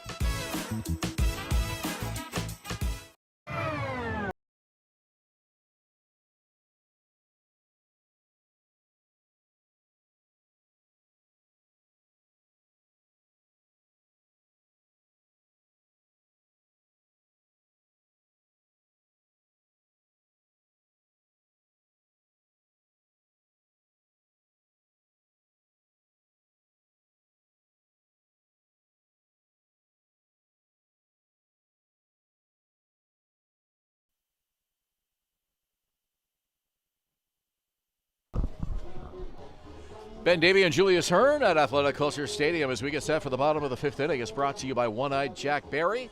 Bring your same-day Baycats tickets before or after a game and get 10% off your bill. It's the bottom of the fifth inning, and still no score between the Baycats and Jackfish, and two teams that played each other in the IBL finals last year. Jackfish coming on top there, and been yet another close one between these two teams. All three games have come down to late innings, two of them in extras. The Baycats have come out victorious in all three so far this year. It's Nolan Brackenbroder to lead things off against Abdiel Saldana, and the first pitch is fouled away out of play. Yeah, and this is a big game for the Jackfish. We mentioned it in our intro, but the Jackfish are red hot right now. They've pulled ahead of the Baycats in the standings coming into this game here this evening, but they have yet to get a win against Barrie, and you know that does not sit well with them. The team that they faced in the IBL championships, as you mentioned last year. Swing and a miss from Macabroda. It's 0-2. The sooner they can get a win against Barrie, the sooner they can start to feel some confidence, should they meet each other in the postseason at some point this year. Well, Welland half game back of the majors after starting out the year solely in first place for much of it, as Macabroda sees one up high. And talking to Brian Essery before the game, the manager of the Jackfish, and he said, you know, with the playoff format changing this year, the top five teams making it, really those top five teams have kind of separated themselves from the rest of the league. As that one's hit on the ground, play for Saldana, who makes a basket catch and a flip to first base in time for the first out of the inning. Essery saying, you know, it's just important for that team to stay out of the 4 and 5 spot at this point. They don't want to play that one-game wild card playoff to get into the semifinals. They want to secure their spot outright in the season, whether they win the pennant or not. It's going to be exciting to see that. I can't recall in the history of the league a playoff format that involved a one-game play-in like we're going to see here, and I feel like the whole league is going to be watching that one game to see who the fourth team is going to be to make it. So that's going to be some exciting viewing. Bunt laid down, but caught in foul territory off a hop by Robert Mullen. So new life there for Edgar Figueroa. He tried to surprise James Smybert, the third baseman, with a bunt. Well, Mullen was arguing that he was in front of the plate when he gloved that, and I thought he was too. In that case, an easy tag could have been applied. Not sure where that ball took a hop. Didn't really catch it in our view, but if it was on the plate, that would have been a fair ball. Nonetheless, it's an 0-1 here. Saldana to Figueroa, who slashes that one foul on the right side. There has been one-game playoffs to decide the pennant, but not to decide a playoff spot or a playoffs, to decide, it's been a wild card playoff like we've seen in Major League Baseball before. So this is a brand new format this year, and one that seems that it's going to be very exciting, no matter who's in that 4-5 game. But it's really going to be a dogfight down the stretch between the top 5 teams in this league. Guelph and Hamilton 5 and 4 respectively, and then Barrie, Welland, and London to round things out from bottom to top, as another one fouled out of play by Figueroa. Well, as you mentioned, it really creates two interesting playoff races, the battle to get in the top 5 and then the battle, as you mentioned, to be in the top 3 and avoid that play-in game, that winner-take-all situation. No team wants to be in that predicament while the other 3 teams are resting and getting their pitching in order and everything else. 1-2 up high on Figueroa, and Guelph sits in that 5 spot right now, but they're only 3 games back in the majors. So it's really going to be close to see how things shake out with the top 5. Kitchener sits 6th right now, but they're 4.5 back of Guelph. So a lot of division between top 5 and the bottom 4. 2-2. Fouled off again by Figueroa. Has really brought up the pitch count here of Saldana. Have you been following the NBA play-in format now with like 7 playing 8 and 9 playing 10? And I don't know, it's very confusing, but somehow it works out and it seems fair. I don't love it. I understand it. I don't love it because I think it really devalues the regular season. Well, you're involving more teams. You're giving more teams a chance, and it's sort of weighted so that it's a little bit harder for the 9th and 10th team, I think, to... It is. Because ultimately 8 teams have to advance, right? Because you got to have the matchups. Yeah. I just don't like that it devalues the regular season because you could see teams that in that league with a record under 500 making it to the playoffs if they get through the play-in. Well, that can happen in Major League Baseball now, too, with the expanded wildcard format, and that was my one concern with that. Now you got 6 teams per league making it, and you could have a team close to 500 as that final wildcard team. You look at the American League this year, and there's a huge gap between the Yankees and the Rays and everybody else. So there's only 6 teams above 500 in the American League this year. So there you go. Figueroa calls time. He just worked the count full in a really close take on the outside part. Kind of doing what Robert Mullen did to Frank Garces. 3-2 pitch. Called strike 3. Figueroa knew it.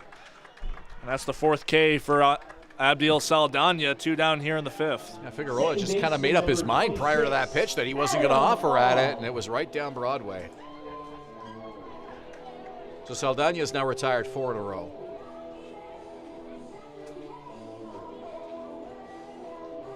Brings up Adam Ahn, who was a strikeout victim back in the 2nd.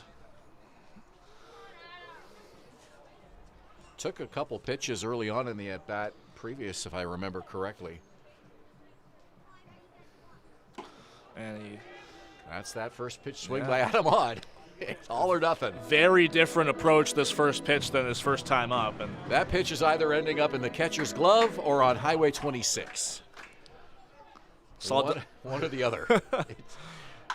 On the ground, right side, and Ethan Mann's going to scoop it up and bring it to the first himself for the out. Another 1-2-3 frame for Abdiel Saldana, and this is looking like a fine pitchers matchup the way these guys are going. No score as we go to the 6th inning here at Athletic Culture Stadium.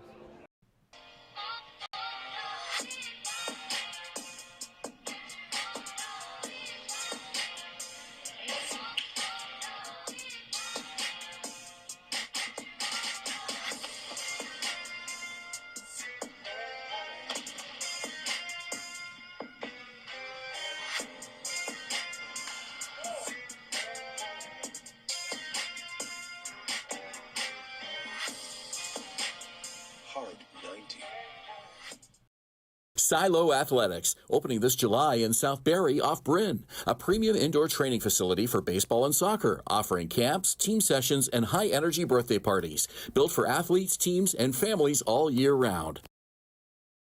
Thinking about doing a renovation but don't know where to find the best prices and quality? Go to Reno Liquidation Depot, where you'll find vanities, flooring, toilets, exterior doors, and so much more. Visit Reno Liquidation Depot today. The juice is the best way to add zing to your Jersey Mike Sub. Real red wine vinegar and olive oil blend. And I like a lot of juice. Pour it on. Go ahead. Go on. I can take it. Step up to the plate at Park Place. The latest fashion, delicious dining, exciting entertainment. Hungry after the game? Stop by one of their patios or grab a sweet treat for a grand slam of flavors to satisfy every craving. Park Place, where every visit is a home run.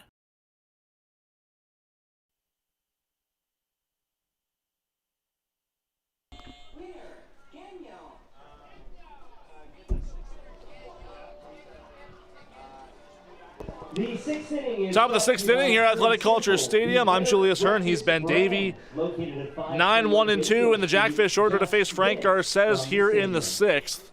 And both teams just one hit to this point. It's really been a pitcher's duel and an efficient one at that. Frank Garces at 70 pitches entering this sixth inning. So between innings, Jenna, our on-field in-game host, went with adult contestants for the first time I've seen for the musical chairs game. Usually it's junior Baycats. Yeah. They went with adults today. And turned into a tug-of-war match at the end with both of them holding the chair, kind of pulling it. I believe it was a couple, and the man just said, all right, you can have this one. Did the gentlemanly thing. Yeah. Brendan Hupe takes a strike. It's 1-1. Hupe was the first strikeout victim of Garces back in the third inning. 1-1. Early on that one, a big swing and miss. It's 1-2.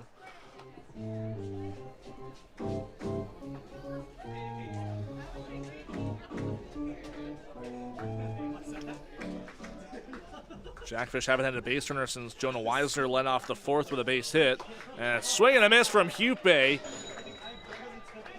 Strikeout number 5 for Garces, one down in the sixth. And 3 of the last 4 have been strikeouts from Frank Garces. Saving his best stuff for the second half of the game, apparently. Well, I mentioned earlier how lately it seems that it's been kind of the first few innings for Garces that have been the hump to get over, and he's gotten over that hump, and now he is excelling throughout the middle part of this game. But now it's the third time through the order with Daike Abe stepping in. He shows bunt, gets one down, and it's swatted foul by Christian Puyol Genesar. Swatted, the operative word, literally like a fly swatter. He just knocked that well into foul territory just to make sure it didn't take some sort of weird carom. I think that's the right move there. Experienced fielding catcher as he is, not wanting to take a chance on trying to make a play and dropping it in fair territory. 0-1, flared foul. So this is where the stats nerds really like the opportunity for a lineup to get going against a hot pitcher here, a third time through the order. So Abe 0 for 2. This is his third look at Frank Garces, and we'll see what the Jackfish can do now that they had 2 times through the order to see him. It's rare to see Abe go cold like this to start a game as he sees that one in the dirt. Abe 5 for 6 and 5 for 7 his last 2 games. Garces still at just 77 pitches, so he's got plenty left in the tank. And no movement in the Baycats bullpen yet, but it looks like Eric Johnson's up for Welland. 1-2 from the lefty. Flared foul again. Kind of a high chopping swing there from Abe. And photographer Bob Hurley with ice in his veins. Yeah, he did not move. Those knees did not buckle. Hey, you want to see a guy that acts like he's been here before? That's the epitome of that right there. He ain't afraid of anything. Nope. Another 1-2 from Garces. Just missed. Looked like that one was low and away. A little bit of stretching in the Baycat bullpen, but as you mentioned, nobody throwing, and Josh Matlow loves to show full confidence in his veteran left-hander when he's on his game, and certainly he has been on his game here tonight. Long look in from Garces. Puyol Genesar sets the target. A quick pitch, and it's fouled away again by Abe. His bat-to-ball skills have been incredible this year. Really have. Such an exciting talent to watch. He is battling hard here against Frank Garces, trying to keep this at-bat alive. Came into this game batting an even 40 for 100. He's dipped a little bit below 400 throughout this game, but been a marvelous hitter. And he grounds that one to first. A tough play for Macabrota, and it has to flip to Garces. The play at first, just in time for out number 2. That was a bang-bang play there. Garces having to get to first base in a hurry to make the put out. Frank Garces showing that he not only has an arm, he has feet too. The fast feet of Garces. Getting over to that bag at cover at first base. A pro pitcher. Getting himself in position, and that was a tough play for Macabrota, but he stayed with it. Didn't have a lot of time. Brian Esri is going to make a trot out to talk with Chubba Vey, presumably about that play at first base.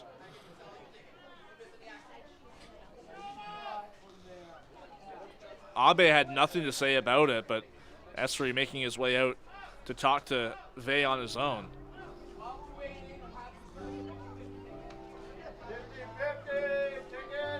Well, a play like that, the umpire usually has their ear on the ball hitting the mitt and the eyes on the foot hitting the bag.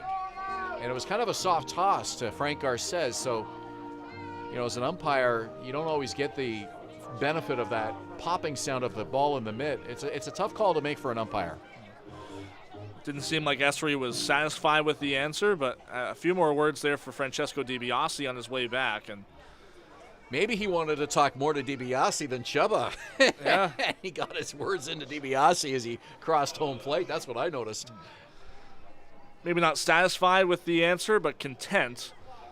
As 2 outs now here in the 6th, they'll bring up Jonah Weisner, the last base runner for Welland in this game. Breaking ball in for a strike. Now, managers are strongly discouraged from arguing balls and strikes, but if Esri wanted to get a message to the home plate umpire, he took advantage of the trip back to the dugout to do it. 0-2 quickly here on Weisner as he fouls that one to the screen. What a ball game for Frank Garces here. Just 2 Jackfish base runners in this game. We're in the 6th inning. And he is a strike away from 6 clean innings here tonight. Just 1 hit. 0-2 to Weisner. Just missed. Looked like that breaking ball, and it finished low. Not much Puyol Janister could do to bring that one up. It's a 1-2. And what a bounce back this would be for Garces. It looks like he could go beyond this 6th inning, but after the struggles as he's had lately, especially with that one ejection he had a couple weeks ago, what a bounce back this would be for him. 1-2. On the ground at first, but it's going to trickle foul. A lot of 2-strike fouls. Abe and now Weisner just trying to stretch out these at-bats. Yeah, the pitch count up to 85 here for Garces, and it's been a lot of, 2-ball, 3-ball counts, fouled pitches. The Jackfish have worked him well, but they haven't been able to get on much. Weisner grounds it to second. Odd having to come back on it, and he'll have time, but it's off the glove of Macabrota, and that will surely be the first error for the Baycats this time around. Well, we mentioned the sidearm throws from Adam Ott at second base, and he did one earlier in the game, and it's not conventional for a second baseman to drop down like that on the throw to first, and I wasn't sure if we were going to see Ott do that again, but he did, and that was not a good throw. Almost looked like a submarine how low he went down in his motion to throw that ball to first. It's an error charged to Odd, his 7th of the season, first at second base. To be fair, it's not his natural position, but he's been moved to second here out of necessity with the suspension being served by Francisco Hernandez. So extends the inning for Welland, brings up Ethan Mann, who were 2 out, and he hits that one down the line. That is a fair ball. Weisner's going to head all the way to third. It can be a chance for a play at third, Mann into second, and that is a huge double, just the second hit of the game for the Jackfish, and puts 2 in scoring position with that one by Ethan Mann. And this is why clean defense is so important. It can cost you ball games, especially with 2 outs. You can't make 2-out errors against a team like the Welland Jackfish. They will burn you every time, and here we go with an error and now a base hit down the line. Up to second goes Mann, so a chance for Welland to get on the board here. And a perfect situation for James Smybert, who comes in with a hot bat, a 13-game hit streak coming in today. He's 0 for 2 so far. First pitch to him is low. This is where the wheels can come off if you're not careful. You were a routine ground ball away from getting out of the 6th and 6 clean innings. Now the Jackfish have a prime scoring opportunity. 1-0. Same location, low block there from Puyol Genesar. We've seen the defense actually cost the Baycats games this year. I would chalk up 4, maybe 5 losses that were lost solely because of defense and unearned runs. And Frank Garces is trying to make sure that's not the case tonight. The 2-0. Away from Smybert, he's kind of stayed away, and this kind of is 3-0. You know, just to build on that thought, you look at the Baycats' record, 15-8. And if you can go back and attribute 4 or 5 losses to errors, think what the Baycats' record could be if it weren't for those games. That drives a manager absolutely nuts.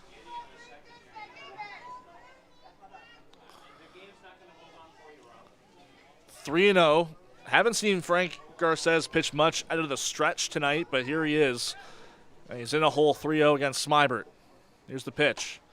In there for a strike, and Smybert was taken all the way. Well, that's the other thing you see often in baseball. Sometimes a 2-out error can cause a pitcher's rhythm to get off. Suddenly you're working from the stretch. You're not used to that all night. Frank falling behind 3-0.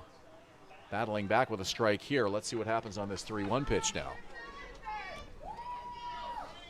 3-1. Fly ball. Glancing foul, and it's going to get out of play beyond the bleachers. Just an effortless swing by Smybert, and that ball just jumped off his bat. Fortunately for the Baycats, well in foul territory. So again, the Baycats a pitch away now, a strike away from getting out of this 6th inning unscathed. A big moment for the Baycats right here to keep this scoreless. Weisner at third, man at second. It's a full count, 2 out here to James Smybert. First time either team has had multiple base runners in this game. Garces comes set. The 3-2 pitch, fouled away. Wow.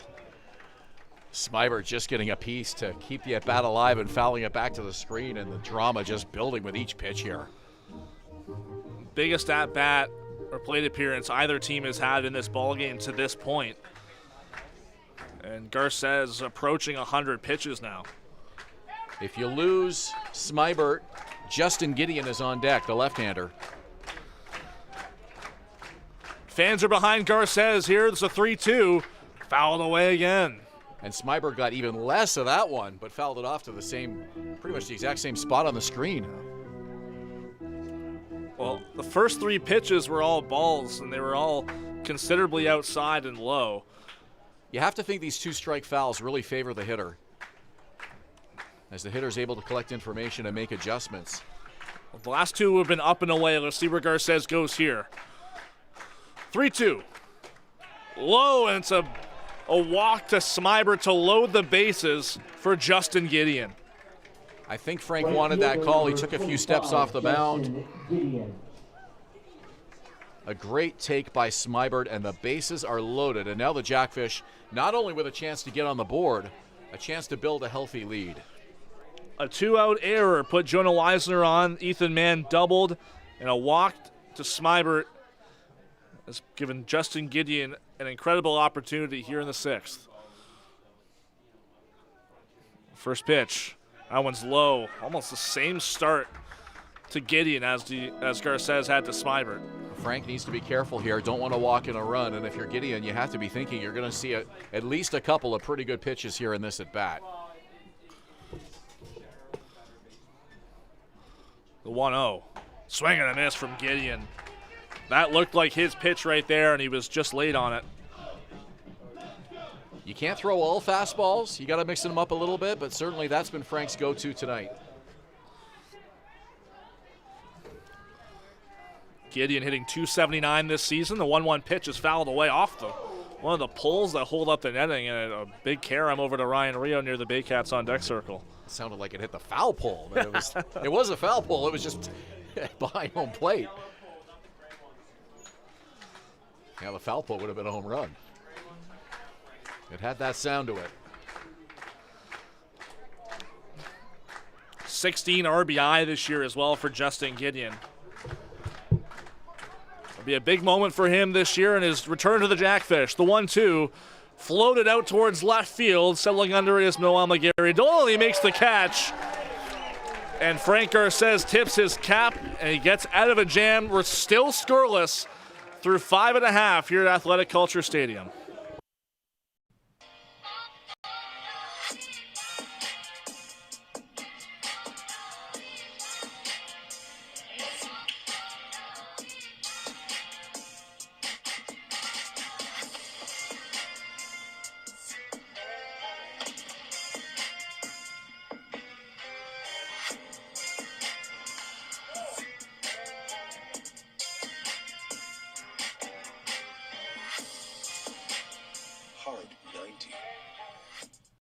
Silo Athletics, opening this July in South Barrie off Bryn, a premium indoor training facility for baseball and soccer, offering camps, team sessions, and high-energy birthday parties, built for athletes, teams, and families all year round. Thinking about doing a renovation but don't know where to find the best prices and quality? Go to Reno Liquidation Depot, where you'll find vanities, flooring, toilets, exterior doors, and so much more. Visit Reno Liquidation Depot today. The juice is the best way to add zing to your Jersey Mike Sub. Real red wine vinegar and olive oil blend. And I like a lot of juice. Pour it on. Go ahead. Go on. I can take it. Step up to the plate at Park Place. The latest fashion, delicious dining, exciting entertainment. Hungry after the game? Stop by one of their patios or grab a sweet treat for a grand slam of flavors to satisfy every craving. Park Place, where every visit is a home run.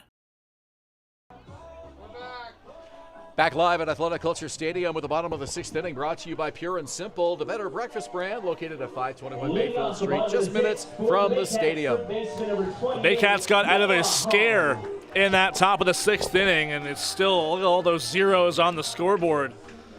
Scoreless tie between Barrie and Welland here as we enter the bottom of the 6th inning. And again, look at that, just 3 hits between those two teams. That is the cleanest looking scoreboard we've seen after 5.5 innings in a long time here. And just think, if Frank Garces had one more strike, there'd be another 2 zeros there, or one more pitch. Yeah, that's your OCD kicking in there, isn't it? Those 9s don't belong there. On the ground, a little nubber off the bat of Noah Hall, and another unassisted put out there for Ethan Mann. Those zeros look like something you'd see on a Price is Right game or something, right? Well, I'll tell you what, Adam Odd's probably breathing a huge sigh of relief in that Baycats dugout, considering it was an error from him that extended that frame for Welland. It was a train wreck waiting to happen, and some clutch pitching by Frank Garces got them out of that jam. He got the deep fly ball to Noel McGarry-Doyle to leave the bases loaded.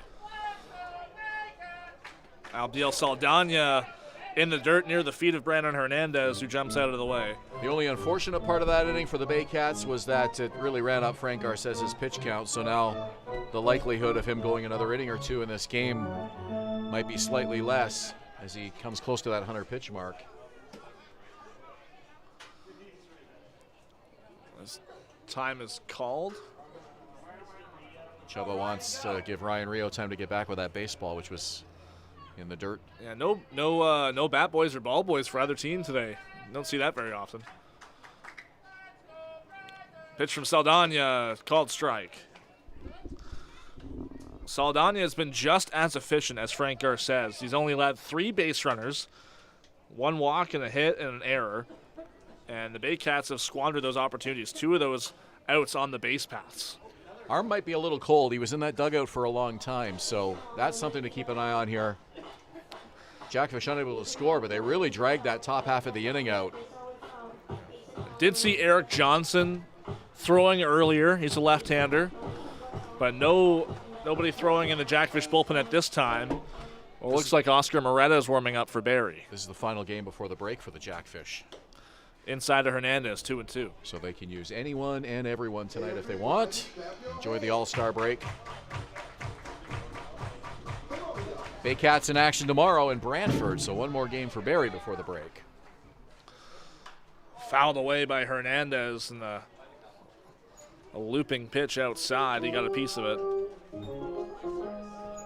Gotta love these beautiful July skies here in Simcoe County. A gorgeous, gorgeous color over the right field fence behind the trees. 2-2 outside. And you know what they say? Is it red sky at night, sailor's delight? Yeah. You heard that? Yeah. Yeah, might mean we're in for a really nice weekend weather-wise. Hope so. Full count, 1 out. Here's the pitch to Hernandez, who fouls it away.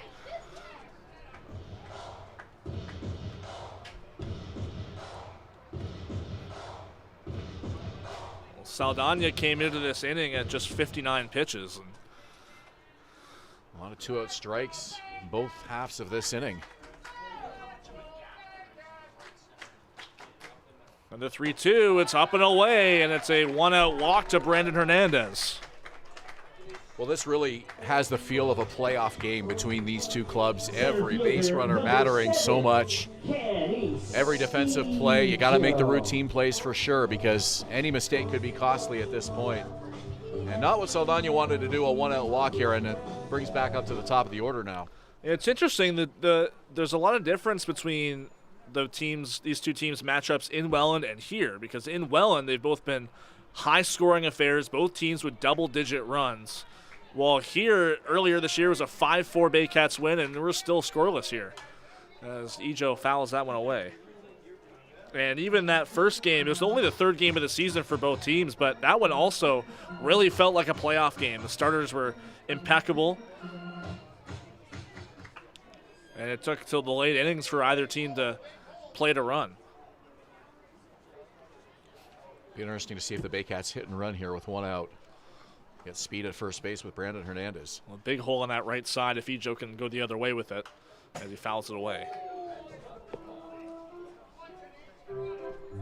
Well, you could do a hit and run. You could just do a straight up steal. Hernandez has good speed. Other possibility is bunting to advance him to get him in scoring position, but with 1 out, that's probably less of an option in Josh Matlow's mind. 5 stolen bases so far this year for Brandon Hernandez. It's been caught a couple times. Saldana comes set. Here's the 0-2 up high. Almost looked like it was a pitch out potentially if they thought that Hernandez was going to go. A lot of pitch outs look like that now. They're just up in the zone. They don't usually do the pitch outs, 3 feet off the plate like they used to. Mullen with an absolute cannon for an arm. We've seen it once already. Pitch, Ejo grounds it to short. Luther has a chance for 2. Here's the throw to first, and it's in time. An inning-ending double play.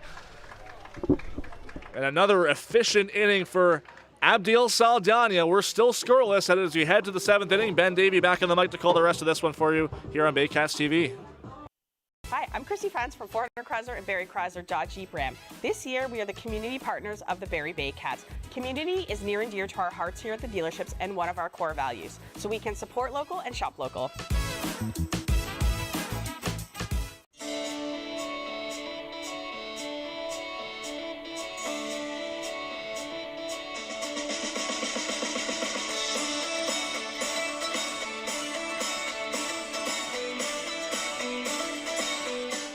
Join Team BKGC. Inside 17,000 square feet of dedicated gymnastic space, athletes of every age and level come together. Whether you're just starting out or building advanced skills, there's a place for you here. BKGC, building confidence, community, and champions since 1965. Visit Alliance Billiards and Sports in the northeast end of Barrie. A fun, friendly family environment offering pool, darts, karaoke, and live entertainment. Enjoy a large variety of delicious food and drinks on the patio. You'll come as a stranger and leave as a friend.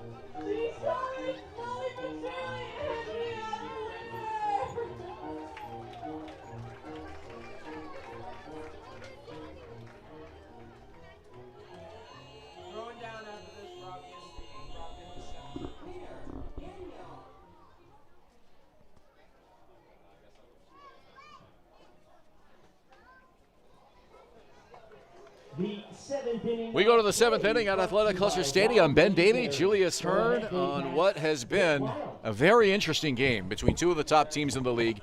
The defending champion Welland Jackfish and the Barrie Baycats, a scoreless tie. Frank Garces back out for his 7th inning of work. After the Jackfish left the bases loaded in the top of the 6th, the Baycats get out of it unscathed. Frank back out to work inning number 7 now. One could say the story could be the pitchers today. There's only been 3 hits total between these two teams, but you could also argue the story has been missed opportunities. The Jackfish leaving the bases loaded in the 6th. The Baycats have had 4 outs on the bases in the last 4 innings. Barrie dodging a huge bullet when a 2-out error by Adam Odd kept the 6th inning alive. They followed that up, the Jackfish did, with a single and a walk, and then left the bases loaded on a fly out by Justin Gideon. So here's Brendan Luther and a called strike, 1-1. Pardon me, 3 outs on the bases in the last 4 innings. That includes the double play that was grounded into by Kinesijo to end the 6th. Just three hits in this game, 2 by Welland, 1 by Barrie. Down the line. Just off the line at first, and no chance at all. Nolan Macabrota over to scoop it up. And there's just nobody over there to cover. Adam Odd came all the way over from second, but he couldn't get there in time. And the speed of Brendan Luther on that perfectly placed bunt. Absolutely perfect drag bunt down that first base line. It was textbook from Brendan Luther, and that's exactly what you need from him to get things going here in the 7th. And as we get into these later innings, every base runner is going to matter that much more, considering how hard they've been to come by throughout the first 6 innings. Well, it was down the line, but it was a few feet off the line. It was just far enough off the line to get Macabrota out of position to pick it up, and by that time he had no chance of getting back to get the base runner. Well, the key was that it was fast enough that he got it by the mound, which forced Macabrota to have to be the one to make a play on it, and Luther's speed out-duels Macabrota's. It was an easy infield hit from there. Runner goes. Ball gets away from Christian Puyol-Genesar. And just like that, the Jackfish with a runner in scoring position. Yeah, Luther was going to have that bag stolen. He got a great jump. But unfortunate for Christian Puyol-Genesar, the ball getting away from him there and not having a shot. Robert Mullen with a 2-0 count. The other factor on that bunt was Frank Garces, a left-hander. With his follow-through, his momentum takes him to the other side of the mound. So as good of a fielding pitcher as he is, that was the wrong direction for him to make a play on it. Another bunt, and this one up in the air, and it lands in foul territory. I'll tell you what, when the 2 games in London, Saul Vasquez, another lefty, he started both of those for Barrie. And if you noticed in those games, it was just bunt after bunt after bunt for the Jackfish, and they were reaching on a lot of them. They were taking advantage of Vasquez coming off the mound on the opposite side. And I asked Brian Essery about this pregame and about, why did that strategy work out for you guys? And he just says, we were hitting. We just needed something to get us going. And from Luther to try that to lead off this inning, and for Mullen to try and follow that up there with another attempted bunt, it goes to show that these Jackfish are struggling to get something going, and they need the bunts to get them over the hump. Well, it's no secret, and we've talked about it throughout the season. The Baycats defense has struggled most of this year. Only 1 error here so far tonight, but swing and a miss there by Mullen. 3-2. I'm sure part of Brian Essery's message to his team was force the defense to make some errors tonight. Put the ball in play, bunts, create some opportunities on the bases, force those extra throws. It's one way to beat this Barrie Baycat team. 3-2 the count. Runner at second. Dancing around out there is Luther, and the pitch is fouled over the screen.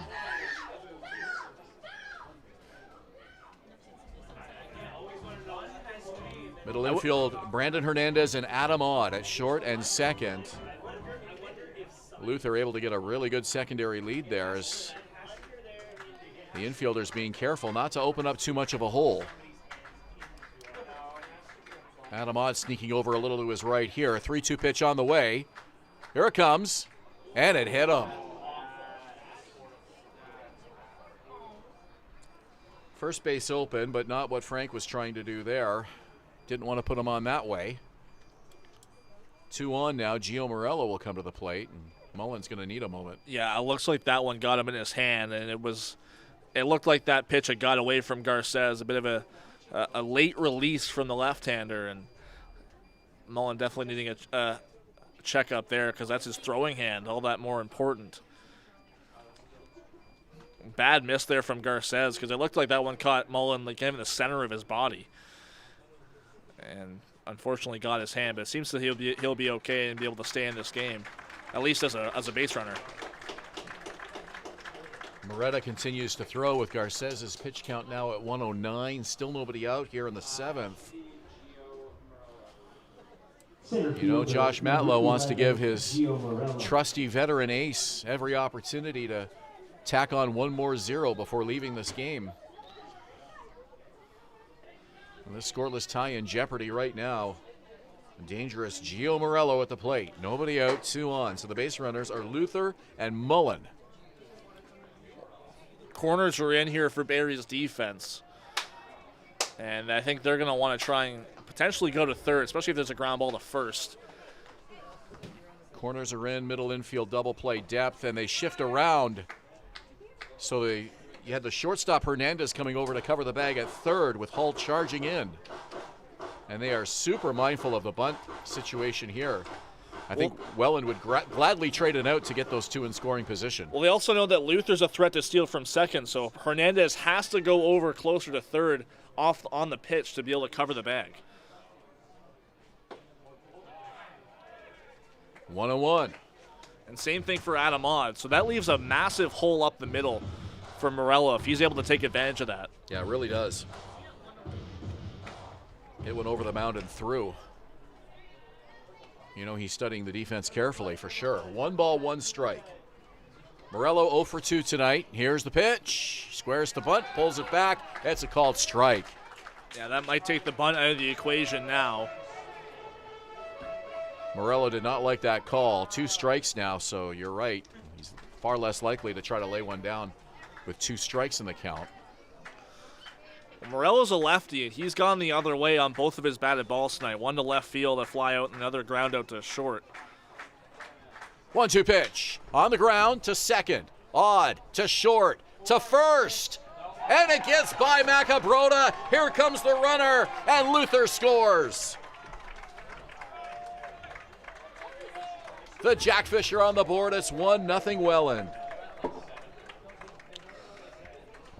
Another error cost the Baycats, and it was going to be a tough play for Brandon Hernandez. He was trying to leap over the slide of Robert Mullen at second base, and the throw just too low for Nolan Macabrota to be able to scoop up. It would have been a bang-bang play at first, but the ball getting away cost Barrie a run. So Mullen retired 4-6, Morello aboard E6, and it's Luther scoring all the way from second base.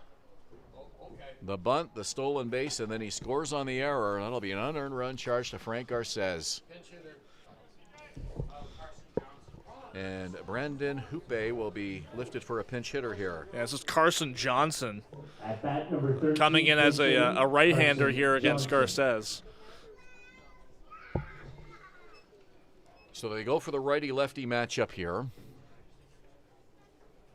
1-0 Welland. Nice little cluster of Jackfish fans over near the Welland dugout tonight. Taking the trip up here to Barrie for this Thursday night game and enjoying this 1-0 lead at the moment.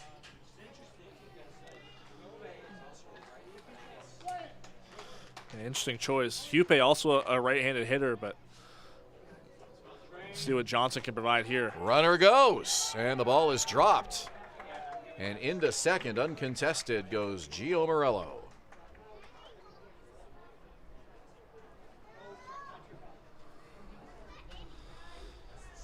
Still just 1 out in this inning. That was the force out of Robert Mullen at second. So you could have had a double play with a runner at third. Instead, it turns into a run scored, runner at first, and that runner now at second base, Gio Morello. He goes again, swing and a miss, the throw, the tag, they got him! Christian Pouliard Genisar with a laser down to Noah Hull, and they get Gio Morello. How huge is that?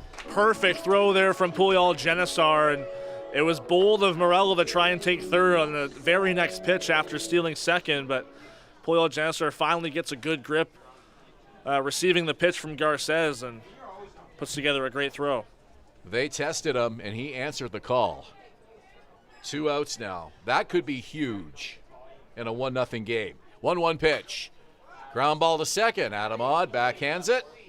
Makes the throw just in time. Another one of those sidearm throws from Odd. He got it there, though, and everybody breathing a sigh of relief. But the Jackfish get on the board. We go to the bottom of the 7th inning. 1-0 Welland here at Athletic Culture Stadium.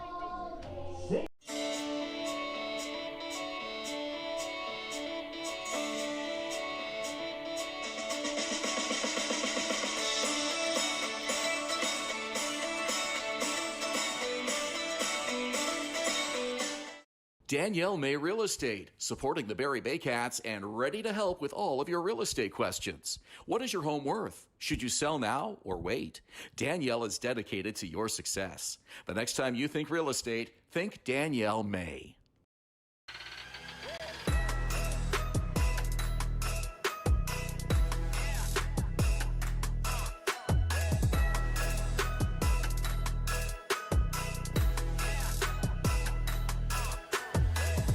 Hi, I'm Chrissy Fans from 400 Chrysler and Barrie Chrysler Dodge Jeep Ram. This year, we are the community partners of the Barrie Baycats. Community is near and dear to our hearts here at the dealerships and one of our core values, so we can support local and shop local.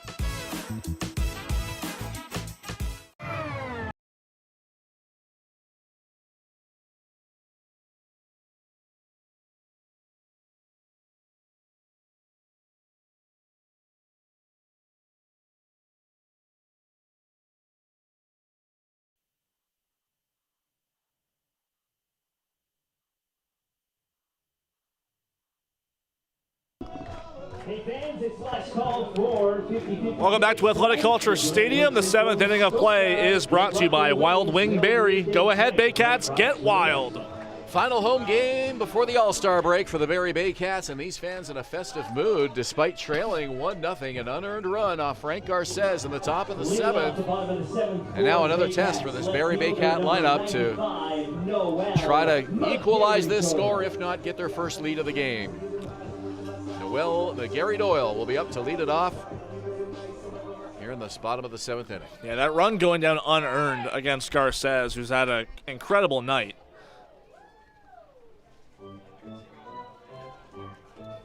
If that's it for Frank Garces, 116 pitches for him. Just 3 hits allowed, 1 unearned run.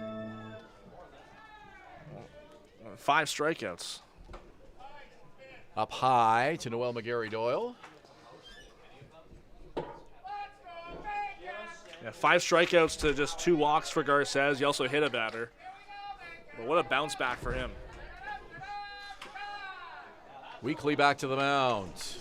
The underhand toss is in plenty of time. 1 away. I know this is the last game before the All-Star break for the Jackfish, but I like keeping Saldana in here.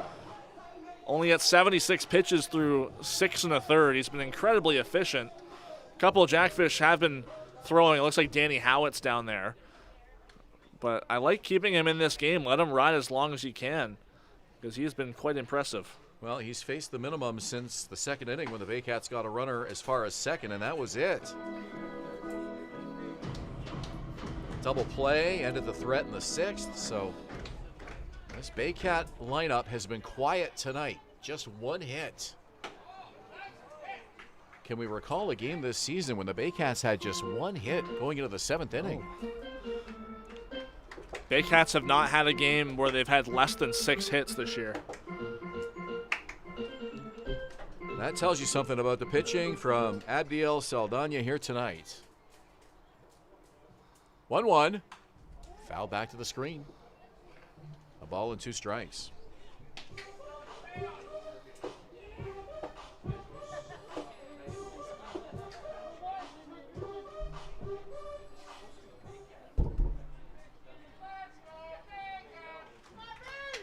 One, 2, and that's low and away.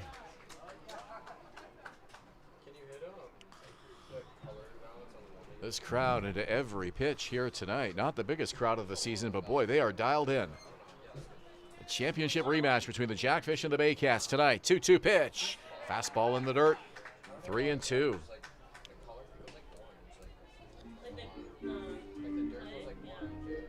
Christian Pouliot-Genesar coming on early in this game. Yeah, defensive replacement for Wandy Cyprian early. Just his second at bat. Fouls it back. Count 3-2. Yeah, he had that sacrifice in the fourth inning that didn't amount to much because McGarry Doyle tried to take third on the play and was thrown out. 3-2 pitch. Foul back.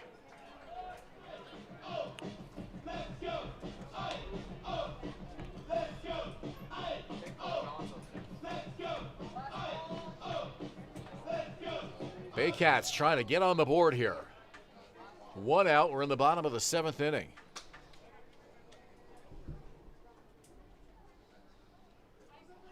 Saldana's pitch, time called. A very late time call. That's Wow. one of the latest time called I've ever seen.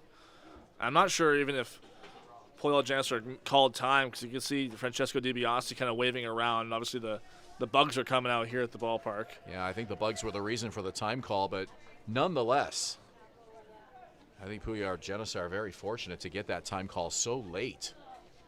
Saldana had clearly started his delivery. 3-2. Pitch on the way. Swing and a miss. And Saldana continues to roll. Hitter number 27. Yeah, just his second start of the year, but that is a season high in strikeouts. That's number 6 for Abdiel Saldana. Ryan Rio, 0 for 2 with a strikeout.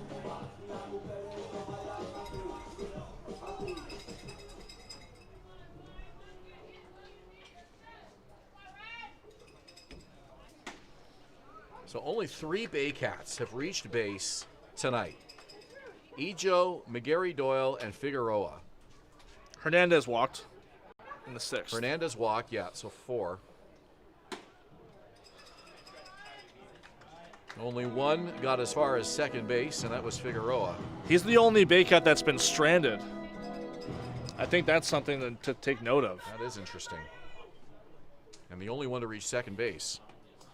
0-2, up high.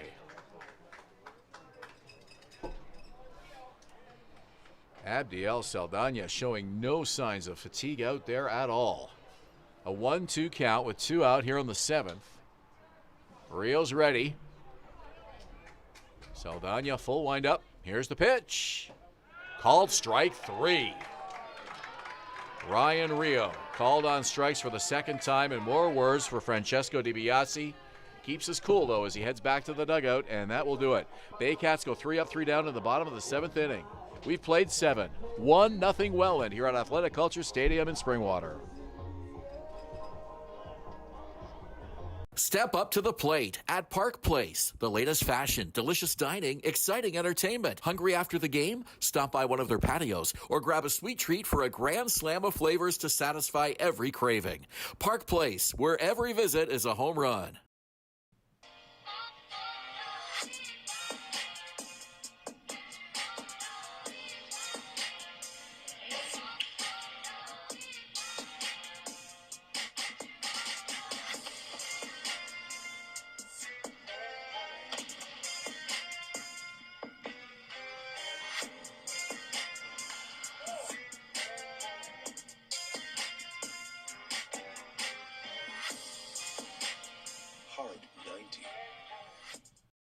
Silo Athletics, opening this July in South Barrie off Bryn, a premium indoor training facility for baseball and soccer, offering camps, team sessions, and high-energy birthday parties, built for athletes, teams, and families all year round.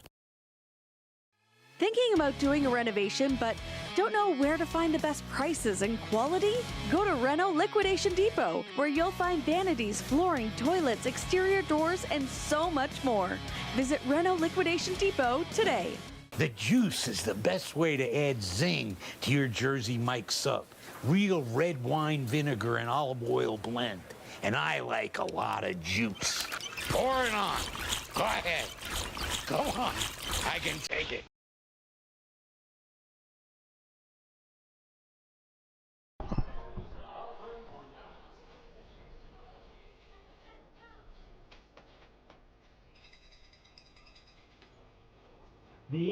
Tropical night here at Athletic Culture Stadium, but it has not gone Barrie's way so far.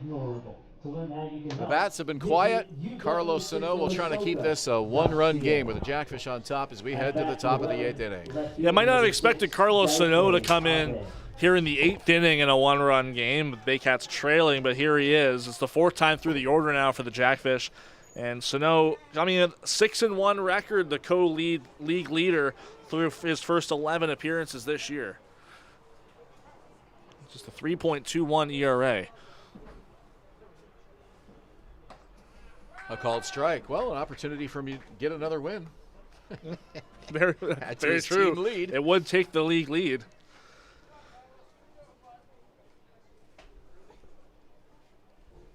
Oh, and 1 the count.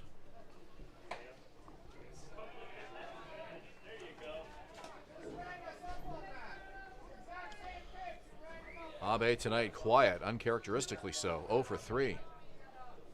And he's swatting the skitters.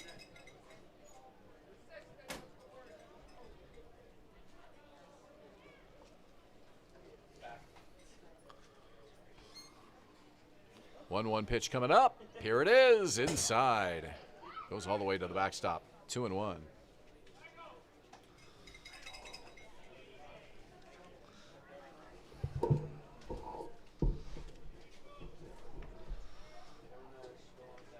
Yeah, surprising to see Abe 0 for 3 so far tonight, considering the hot streak he came in on. Inside again. We talk about Sano coming right at these Welland hitters. Well, he's doing just that, but it's going the wrong way in the count. Having a hard time finding the plate here. 3 balls, 1 strike. Let's see if Abe takes here.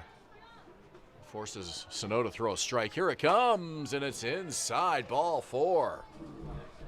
Leadoff man aboard.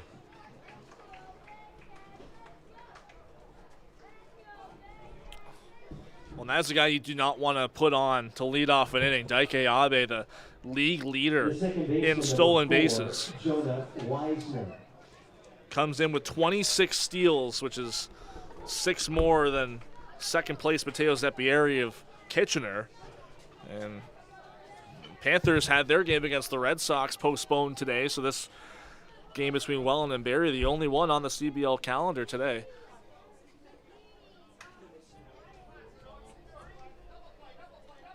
Abe the lead at first. Let's see if he gets the green light to go. He does not, and the pitch is inside, and it goes to the backstop anyways. Sano keeps missing inside, and that one off the glove of Puyar Janissar. He couldn't make the catch, though, and went all the way to the backstop. It's going to be a wild pitch for Sano, and I think it's at this point, if you're Josh Matlow and Andrew White, you're thinking about, okay, when do we make a mound visit here? We need to calm Sano down. A mound visit might be the thing to get him back level-headed, especially if those types of inside pitches to lefties keep happening. Jonah Weisner is ready. Sano checks the runner at second. Here's the pitch, and he gets the off-speed breaking ball over. Catches the inside part of the plate, 1-1. Looked like a cut fastball there, maybe from Sano. Had that late movement that just brought it back into the zone. Just on the highest part of the strike zone there for Francesco DiBiase. Ethan Mann is on deck.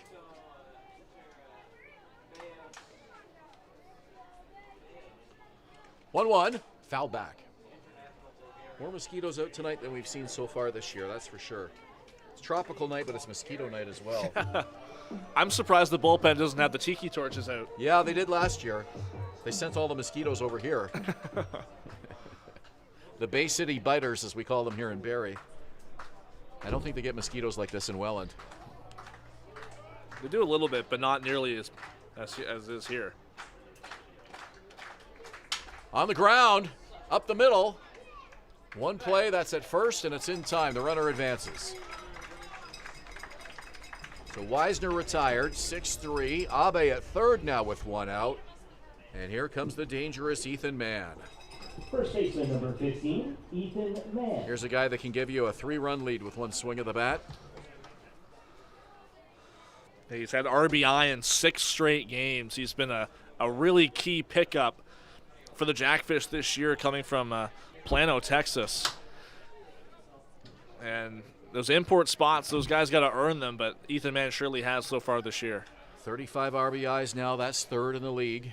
90 feet away from getting another one. Swing and a miss. Yeah, you see the Baycats infield all the way in now. They're on the grass, and with how valuable that base runner is at third base with Daike Abe, a ground ball is going to yield a throw home.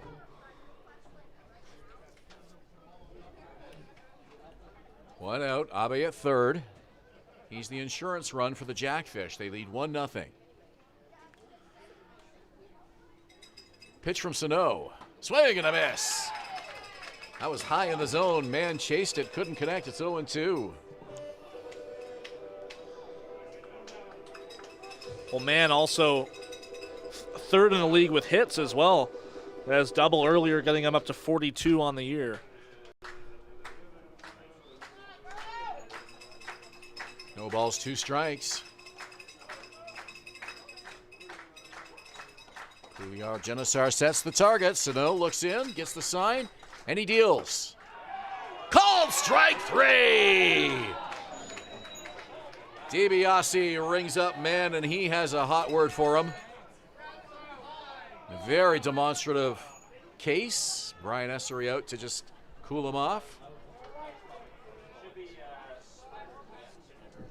Big strikeout for Carlos Sano. That is huge with that runner on third base, and you can bring the defense back to a regular depth, and especially for a hot hitter like Ethan Mann to be able to sit him down. But then again, you got James Smybert up, who's also brought a hot bat into this game, but been cooled off by Frank Garces thus far. Smybert walked in the 6th, and that gave the Jackfish a bases-loaded opportunity. They were unable to score, as Justin Gideon flied out to left to end the threat.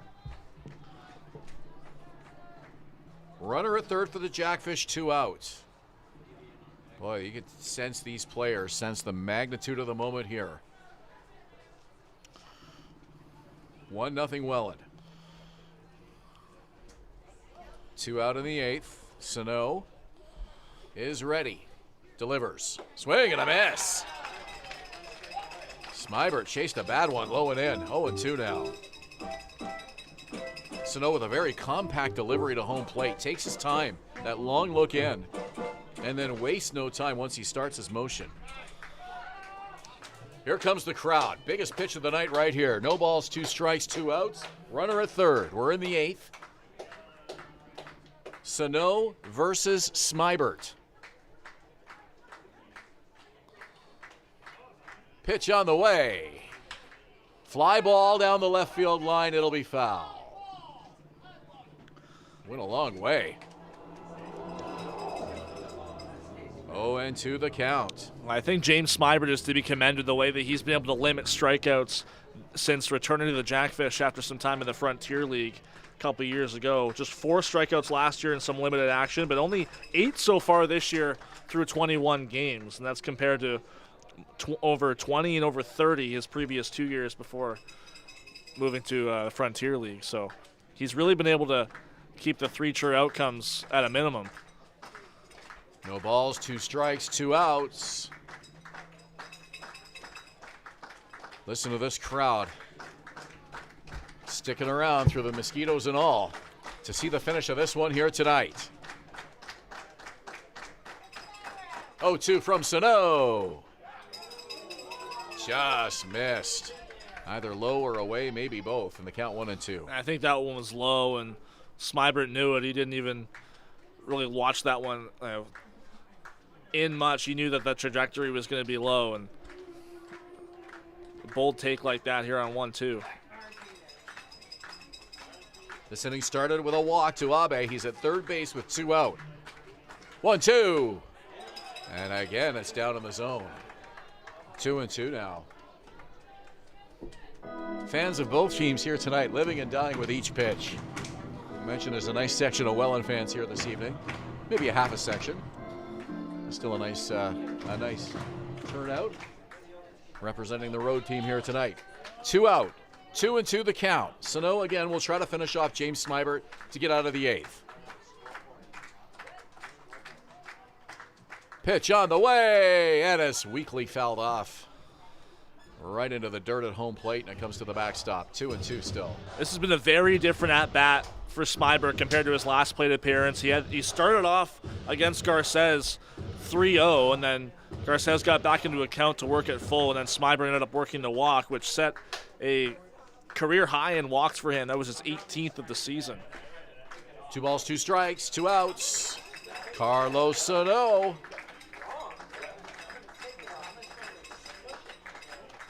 Here's the pitch.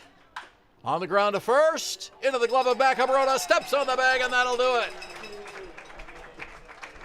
Baycats dodge another bullet as the Jackfish strand a runner at third. We go to the bottom of the 8th. Barrie trailing by a run here on Rogers TV and Baycats TV YouTube.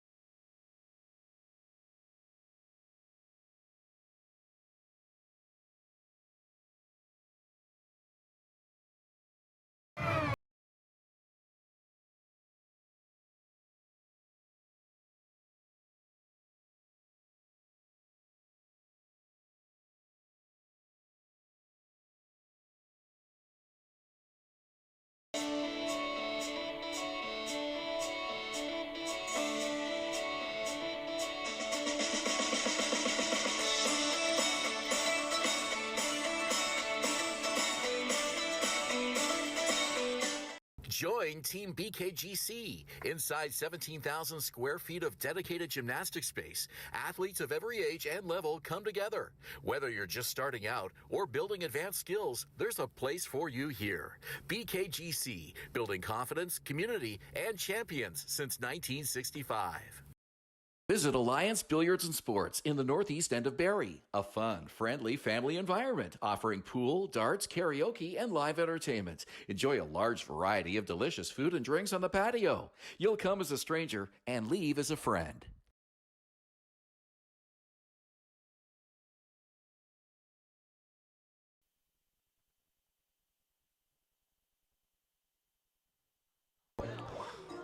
It's the 8th inning here at Athletic Culture Stadium, and it's brought to you by United Way Simcoe Muskoka, making poverty unignorable. To learn how you can help, you can visit uwsimcoemuskoka.ca. Here come the Baycats in the bottom of the 8th inning, and they will face left-hander Pedro de los Santos. De los Santos in for his 17th appearance of the year. He's pitched in the majority of the Jackfish games so far this year. A 1-1 record, a 5.81 ERA, and this is what looks to be a potentially a setup to Davy Mendez, although De Los Santos does have 1 save this year through his 26 and a third innings. He struck out 24, but he's walked 12. How did the Vote for Pedro campaign go this year for the All-Star nomination? What if they had the T-shirts? A fan favorite in Welland. The veteran left-hander winds, deals, popped up. Foul territory. Quickly an 0-2 count here.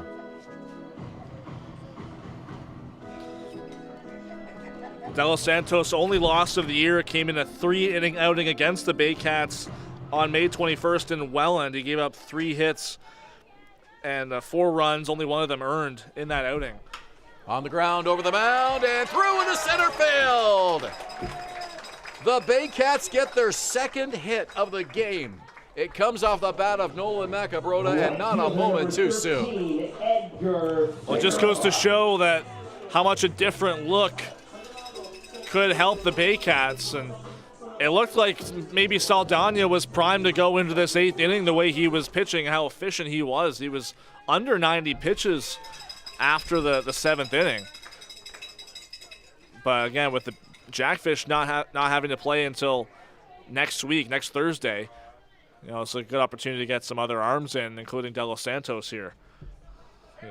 So the Jackfish got the leadoff man aboard to lead off the top of the 8th inning. A walk to Daike Abe. Couldn't get any farther than third. The Baycats will try to get a run on the board after getting the leadoff man aboard here in the bottom of the 8th. This is Edgar Figueroa. The Jackfish have won each of the last 7 games De Los Santos has pitched in. Squares to bunt, and he's underneath it. Pops it up. It's foul. This is where De Los Santos is going to keep that ball up in the zone if he knows the bunt is a possibility. Not so much now with 2 strikes, but under ordinary circumstances, runner at first, nobody out. The Baycats are definitely thinking of getting that runner over any way possible. 0-2, he does lay down a bunt, and it's a foul ball. How about that? Bunting with 2 strikes. It's a ballsy move, but it seems to be the right part, or the right thing to do in that moment. It just Figueroa couldn't execute, and it winds up being a strikeout for De Los Santos, his first of the game. And with that just being the Baycats' second hit of the game with Macabrota, just getting someone in scoring position is so key.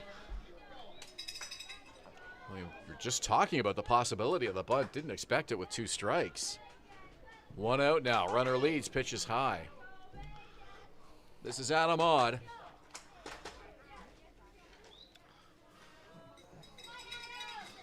Just his 3rd at bat. It's 0 for 2. Pitch from De Los Santos. Called strike.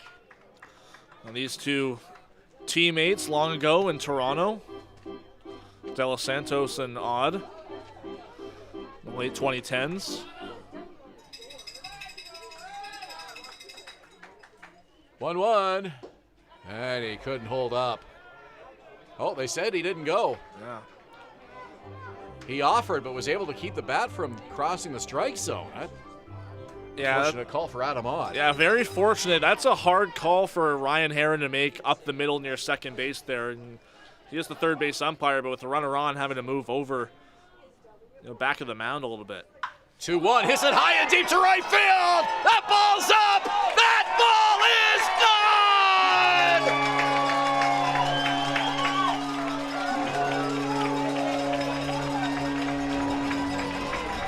One swing from Adam Odd turns a 1-0 deficit into a 2-1 lead for the Baycats.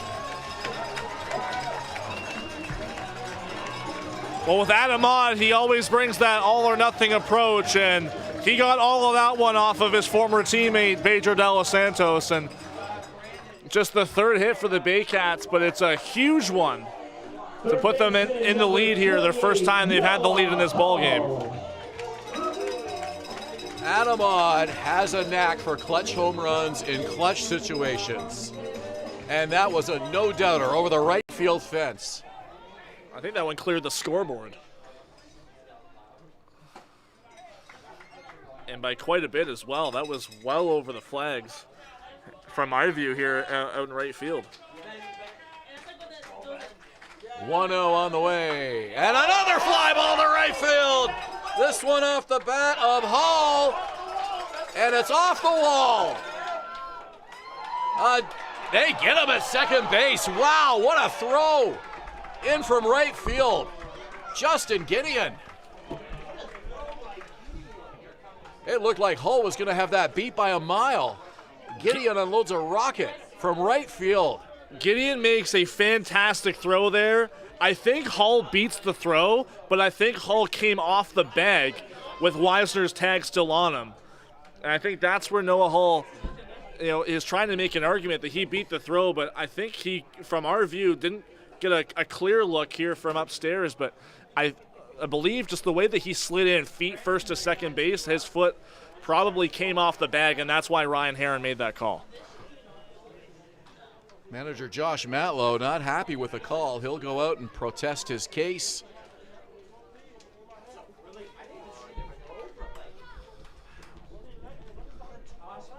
It's another Noah Hull fly ball that was mere inches away from being a home run. That one hit directly off the middle of that wall out in right field, but Justin Gideon, a veteran in this league, making a fantastic throw from the warning track, and didn't need a whole lot from a one-hop perspective or a couple hops to get it there. It was right on the money. Off the bat, that ball looked as good off Hull's bat as Odds did. But it died before the fence, and what a throw by Gideon. So a single for Hull. He's erased at second, 9-4. Josh Matlow getting plenty of opportunity here to calmly get his message across to the third base umpire. That's Ryan Hern at third. At bat for the Baycats, shortstop number 11, Brandon. So 2 out now for Brandon Hernandez. It's not very often you see the Baycats dugout go from high of highs with a go-ahead home run there from Adam Ott, and then one pitch later you see Noah Hull get that hit, and a throw out from Gideon to second base to get Hull there that the Cats don't agree with.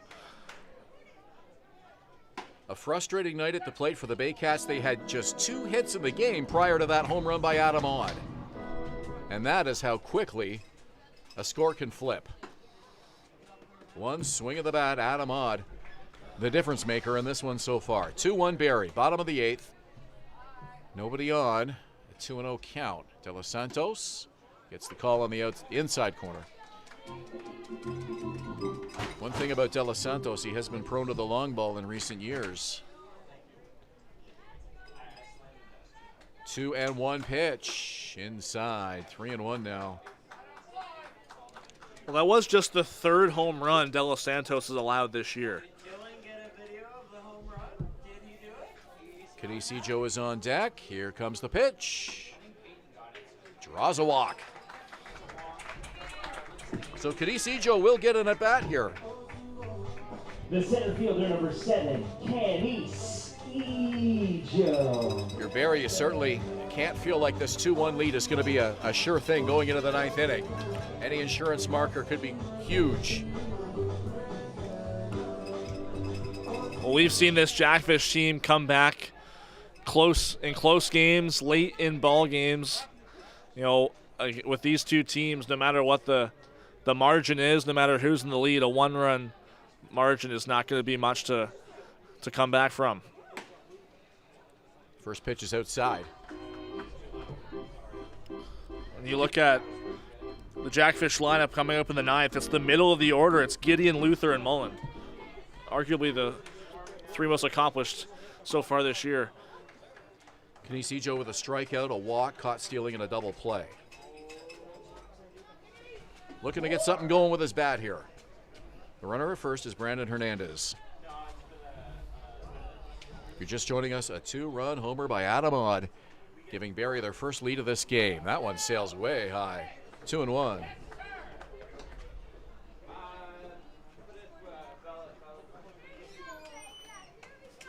What a game between the Jackfish and the Baycats here in Barrie. The left-hander De Los Santos with his eyes on the runner, kicks, delivers.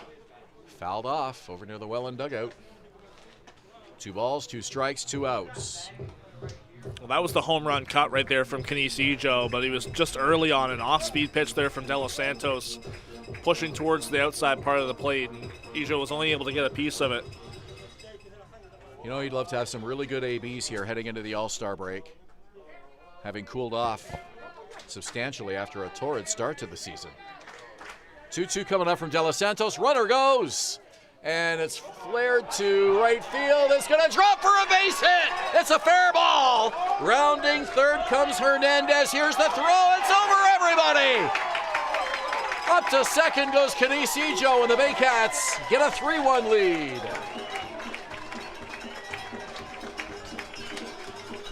Hernandez scored on that play because he was off on the pitch. You know, you could see Andrew White emphatically waving Hernandez around before even Gideon or Mann had been able to pick up that ball, and it's going to be an error charge to, I believe, Ethan Mann that allows Ijo to move up to second. But, man, that is a huge insurance run for the Baycats.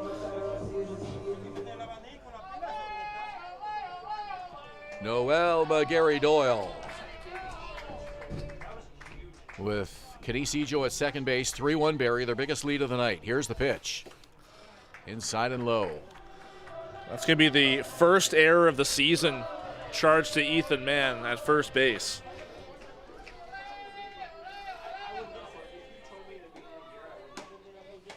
Called strike. If you're the Welland Jackfish, you got to be wondering what is it going to take to get a win against this Barrie Baycats club.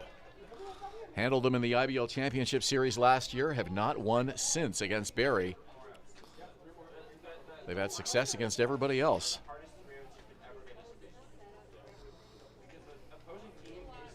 A big bottom of the 8th for Barrie. Going into the inning, trailing 1-0. They're now up 3-1. Here's the pitch. De Los Santos missed on that one. 2-1.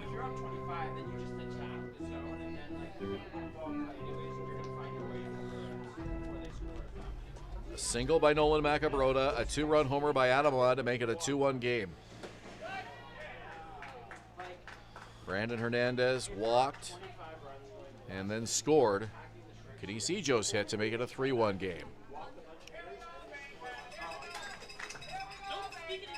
Interesting to see if Carlos Sano comes out to finish it off here in the bottom of the 9th. Bullpen quiet right now. Here's the pitch, swing and a miss by McGarry Doyle, and it's a 3-2 count. And that would put Sano in for his it's put Sano in line for his 7th win of the year, which as a closer is absolutely insane. I mean, we joke about it every time he comes into a game, but it's a situation where the Baycats get the lead for him. Here it is, and it's fouled off. Count holds 3-2. That went over near the Welland team bus. I remember looking through some of the previous years, archives before the old Point Streak website went inactive, and I believe the Baycats' single-season win record is 9. And with this game marking the halfway point of the season, it's very well achievable for Carlos Sano, even as a reliever. 3-2, and a little fly ball to left field. It's dropping quick, but underneath it to make the catch is Daike Abe. So that'll do it, and the Jackfish breathe a sigh of relief as they're able to get out of the inning. 3 runs cross for the Baycats, though. And we go to the top of the 9th inning with Barrie now on top by 2. You're watching Baycats TV and Rogers TV Barrie. Silo Athletics, opening this July in South Barrie off Bryn, a premium indoor training facility for baseball and soccer, offering camps, team sessions, and high-energy birthday parties, built for athletes, teams, and families all year round. Step up to the plate at Park Place. The latest fashion, delicious dining, exciting entertainment. Hungry after the game? Stop by one of their patios or grab a sweet treat for a grand slam of flavors to satisfy every craving. Park Place, where every visit is a home run.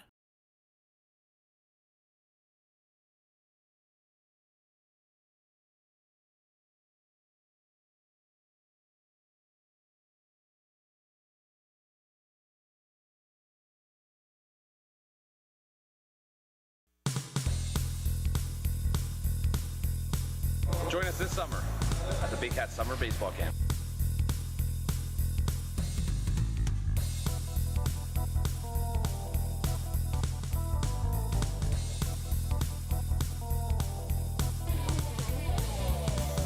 See you tomorrow. What makes Jersey Mike's a sub above? Is it the premium meats and cheeses, sliced on the spot and piled high on their in-store baked bread? Or could it be their hot, freshly grilled subs? How about all of the above? Jersey Mike's, a sub above. Top of the 9th inning, it's again brought to you by United Way Simcoe Muskoka, making poverty unignorable. To learn how you can help, you can visit uwsimcoemuskoka.ca. And the Barrie Baycats looking for their 16th win of the season and their 4th win against Welland. How about that? 25% of your wins against one team. It's actually insane considering the history of these two teams and the way last year ended. And considering that 25% comes against the defending IBL champions. Jackfish looking to reverse this score. They trail 3-1. We're in the top of the 9th inning. Also, if you're Welland, you look at their standings, this would be loss number 10. And that would mean 4 of 10 would be against Barrie. Justin Gideon checked his swing on that one. Clayton Keys into the game in right field now. Defensive replacement for Edgar Figueroa.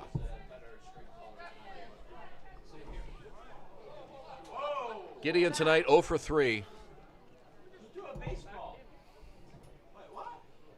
Give him a ton of credit, though, for that throw from right field. As he nabbed Noah Hull. Looks like someone threw a baseball from outside the field of play, and that's why play was halted briefly there. Well, it might have been I doubt it could have been a foul ball from the other diamond. There are other diamonds here at the Barrie Community Sports Complex. I've never seen it, but it is possible a ball might have been hit from one of the other unlikely. Fields. Popped up, playable, fair territory. And Adam Odd dropped the ball.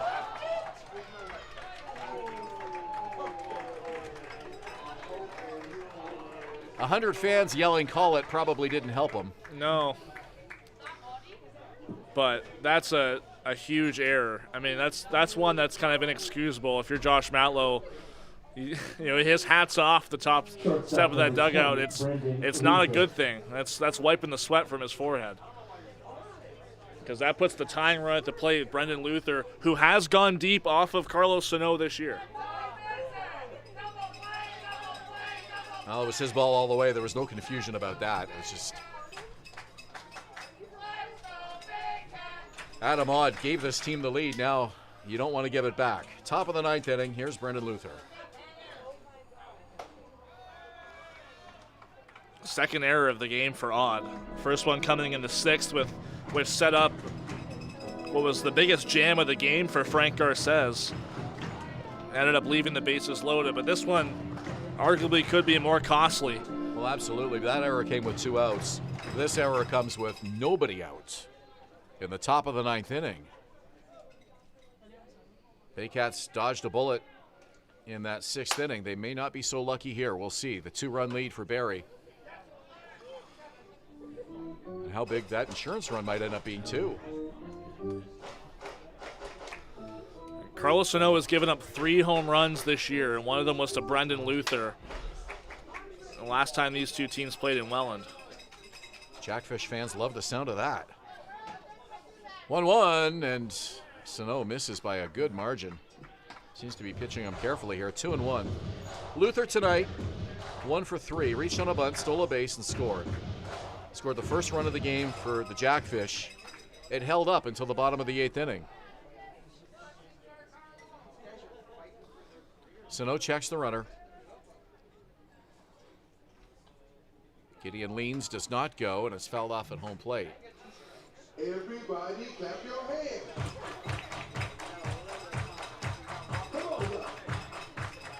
So 2-2, nobody out. A little surprised we haven't seen Gideon in motion yet. Yeah. Definitely want to stay out of the double play here. He is a base stealer. He had one on Tuesday in Guelph. 2 balls, 2 strikes.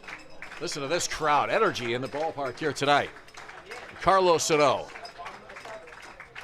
comes to the set position, and now time is called. Luther steps out. Sano needs an out here, whether it's a force out at second or just getting Luther straight up, because you don't want to face Robert Mullen with him being the potential go-ahead run.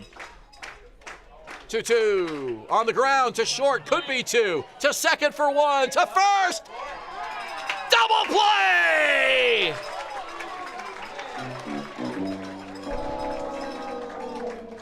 Six, 4, 3, and there are 2 outs in the 9th.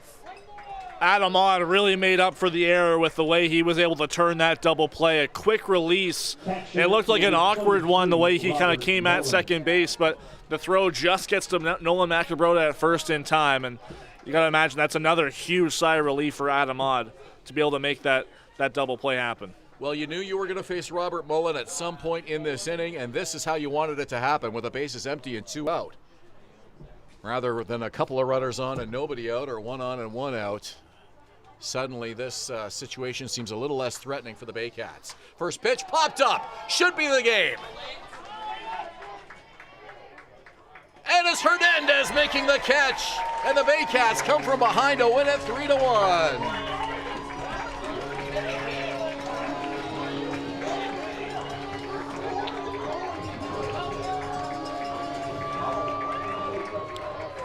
Well, we nearly saw Adam Odd go from hero to zero, but he ends up redeeming himself in the 9th inning there with a huge double play turn. It was his 2-run home run in the 8th inning that gave the Baycats the lead and eventually the win. They got another insurance run in that inning, but man, what an effort from both of these teams. It was a pitching duel through and through between the two starters, Garces and Saldana, and late in this game, it's the Baycats going deep and getting another huge win to put them back in the win column.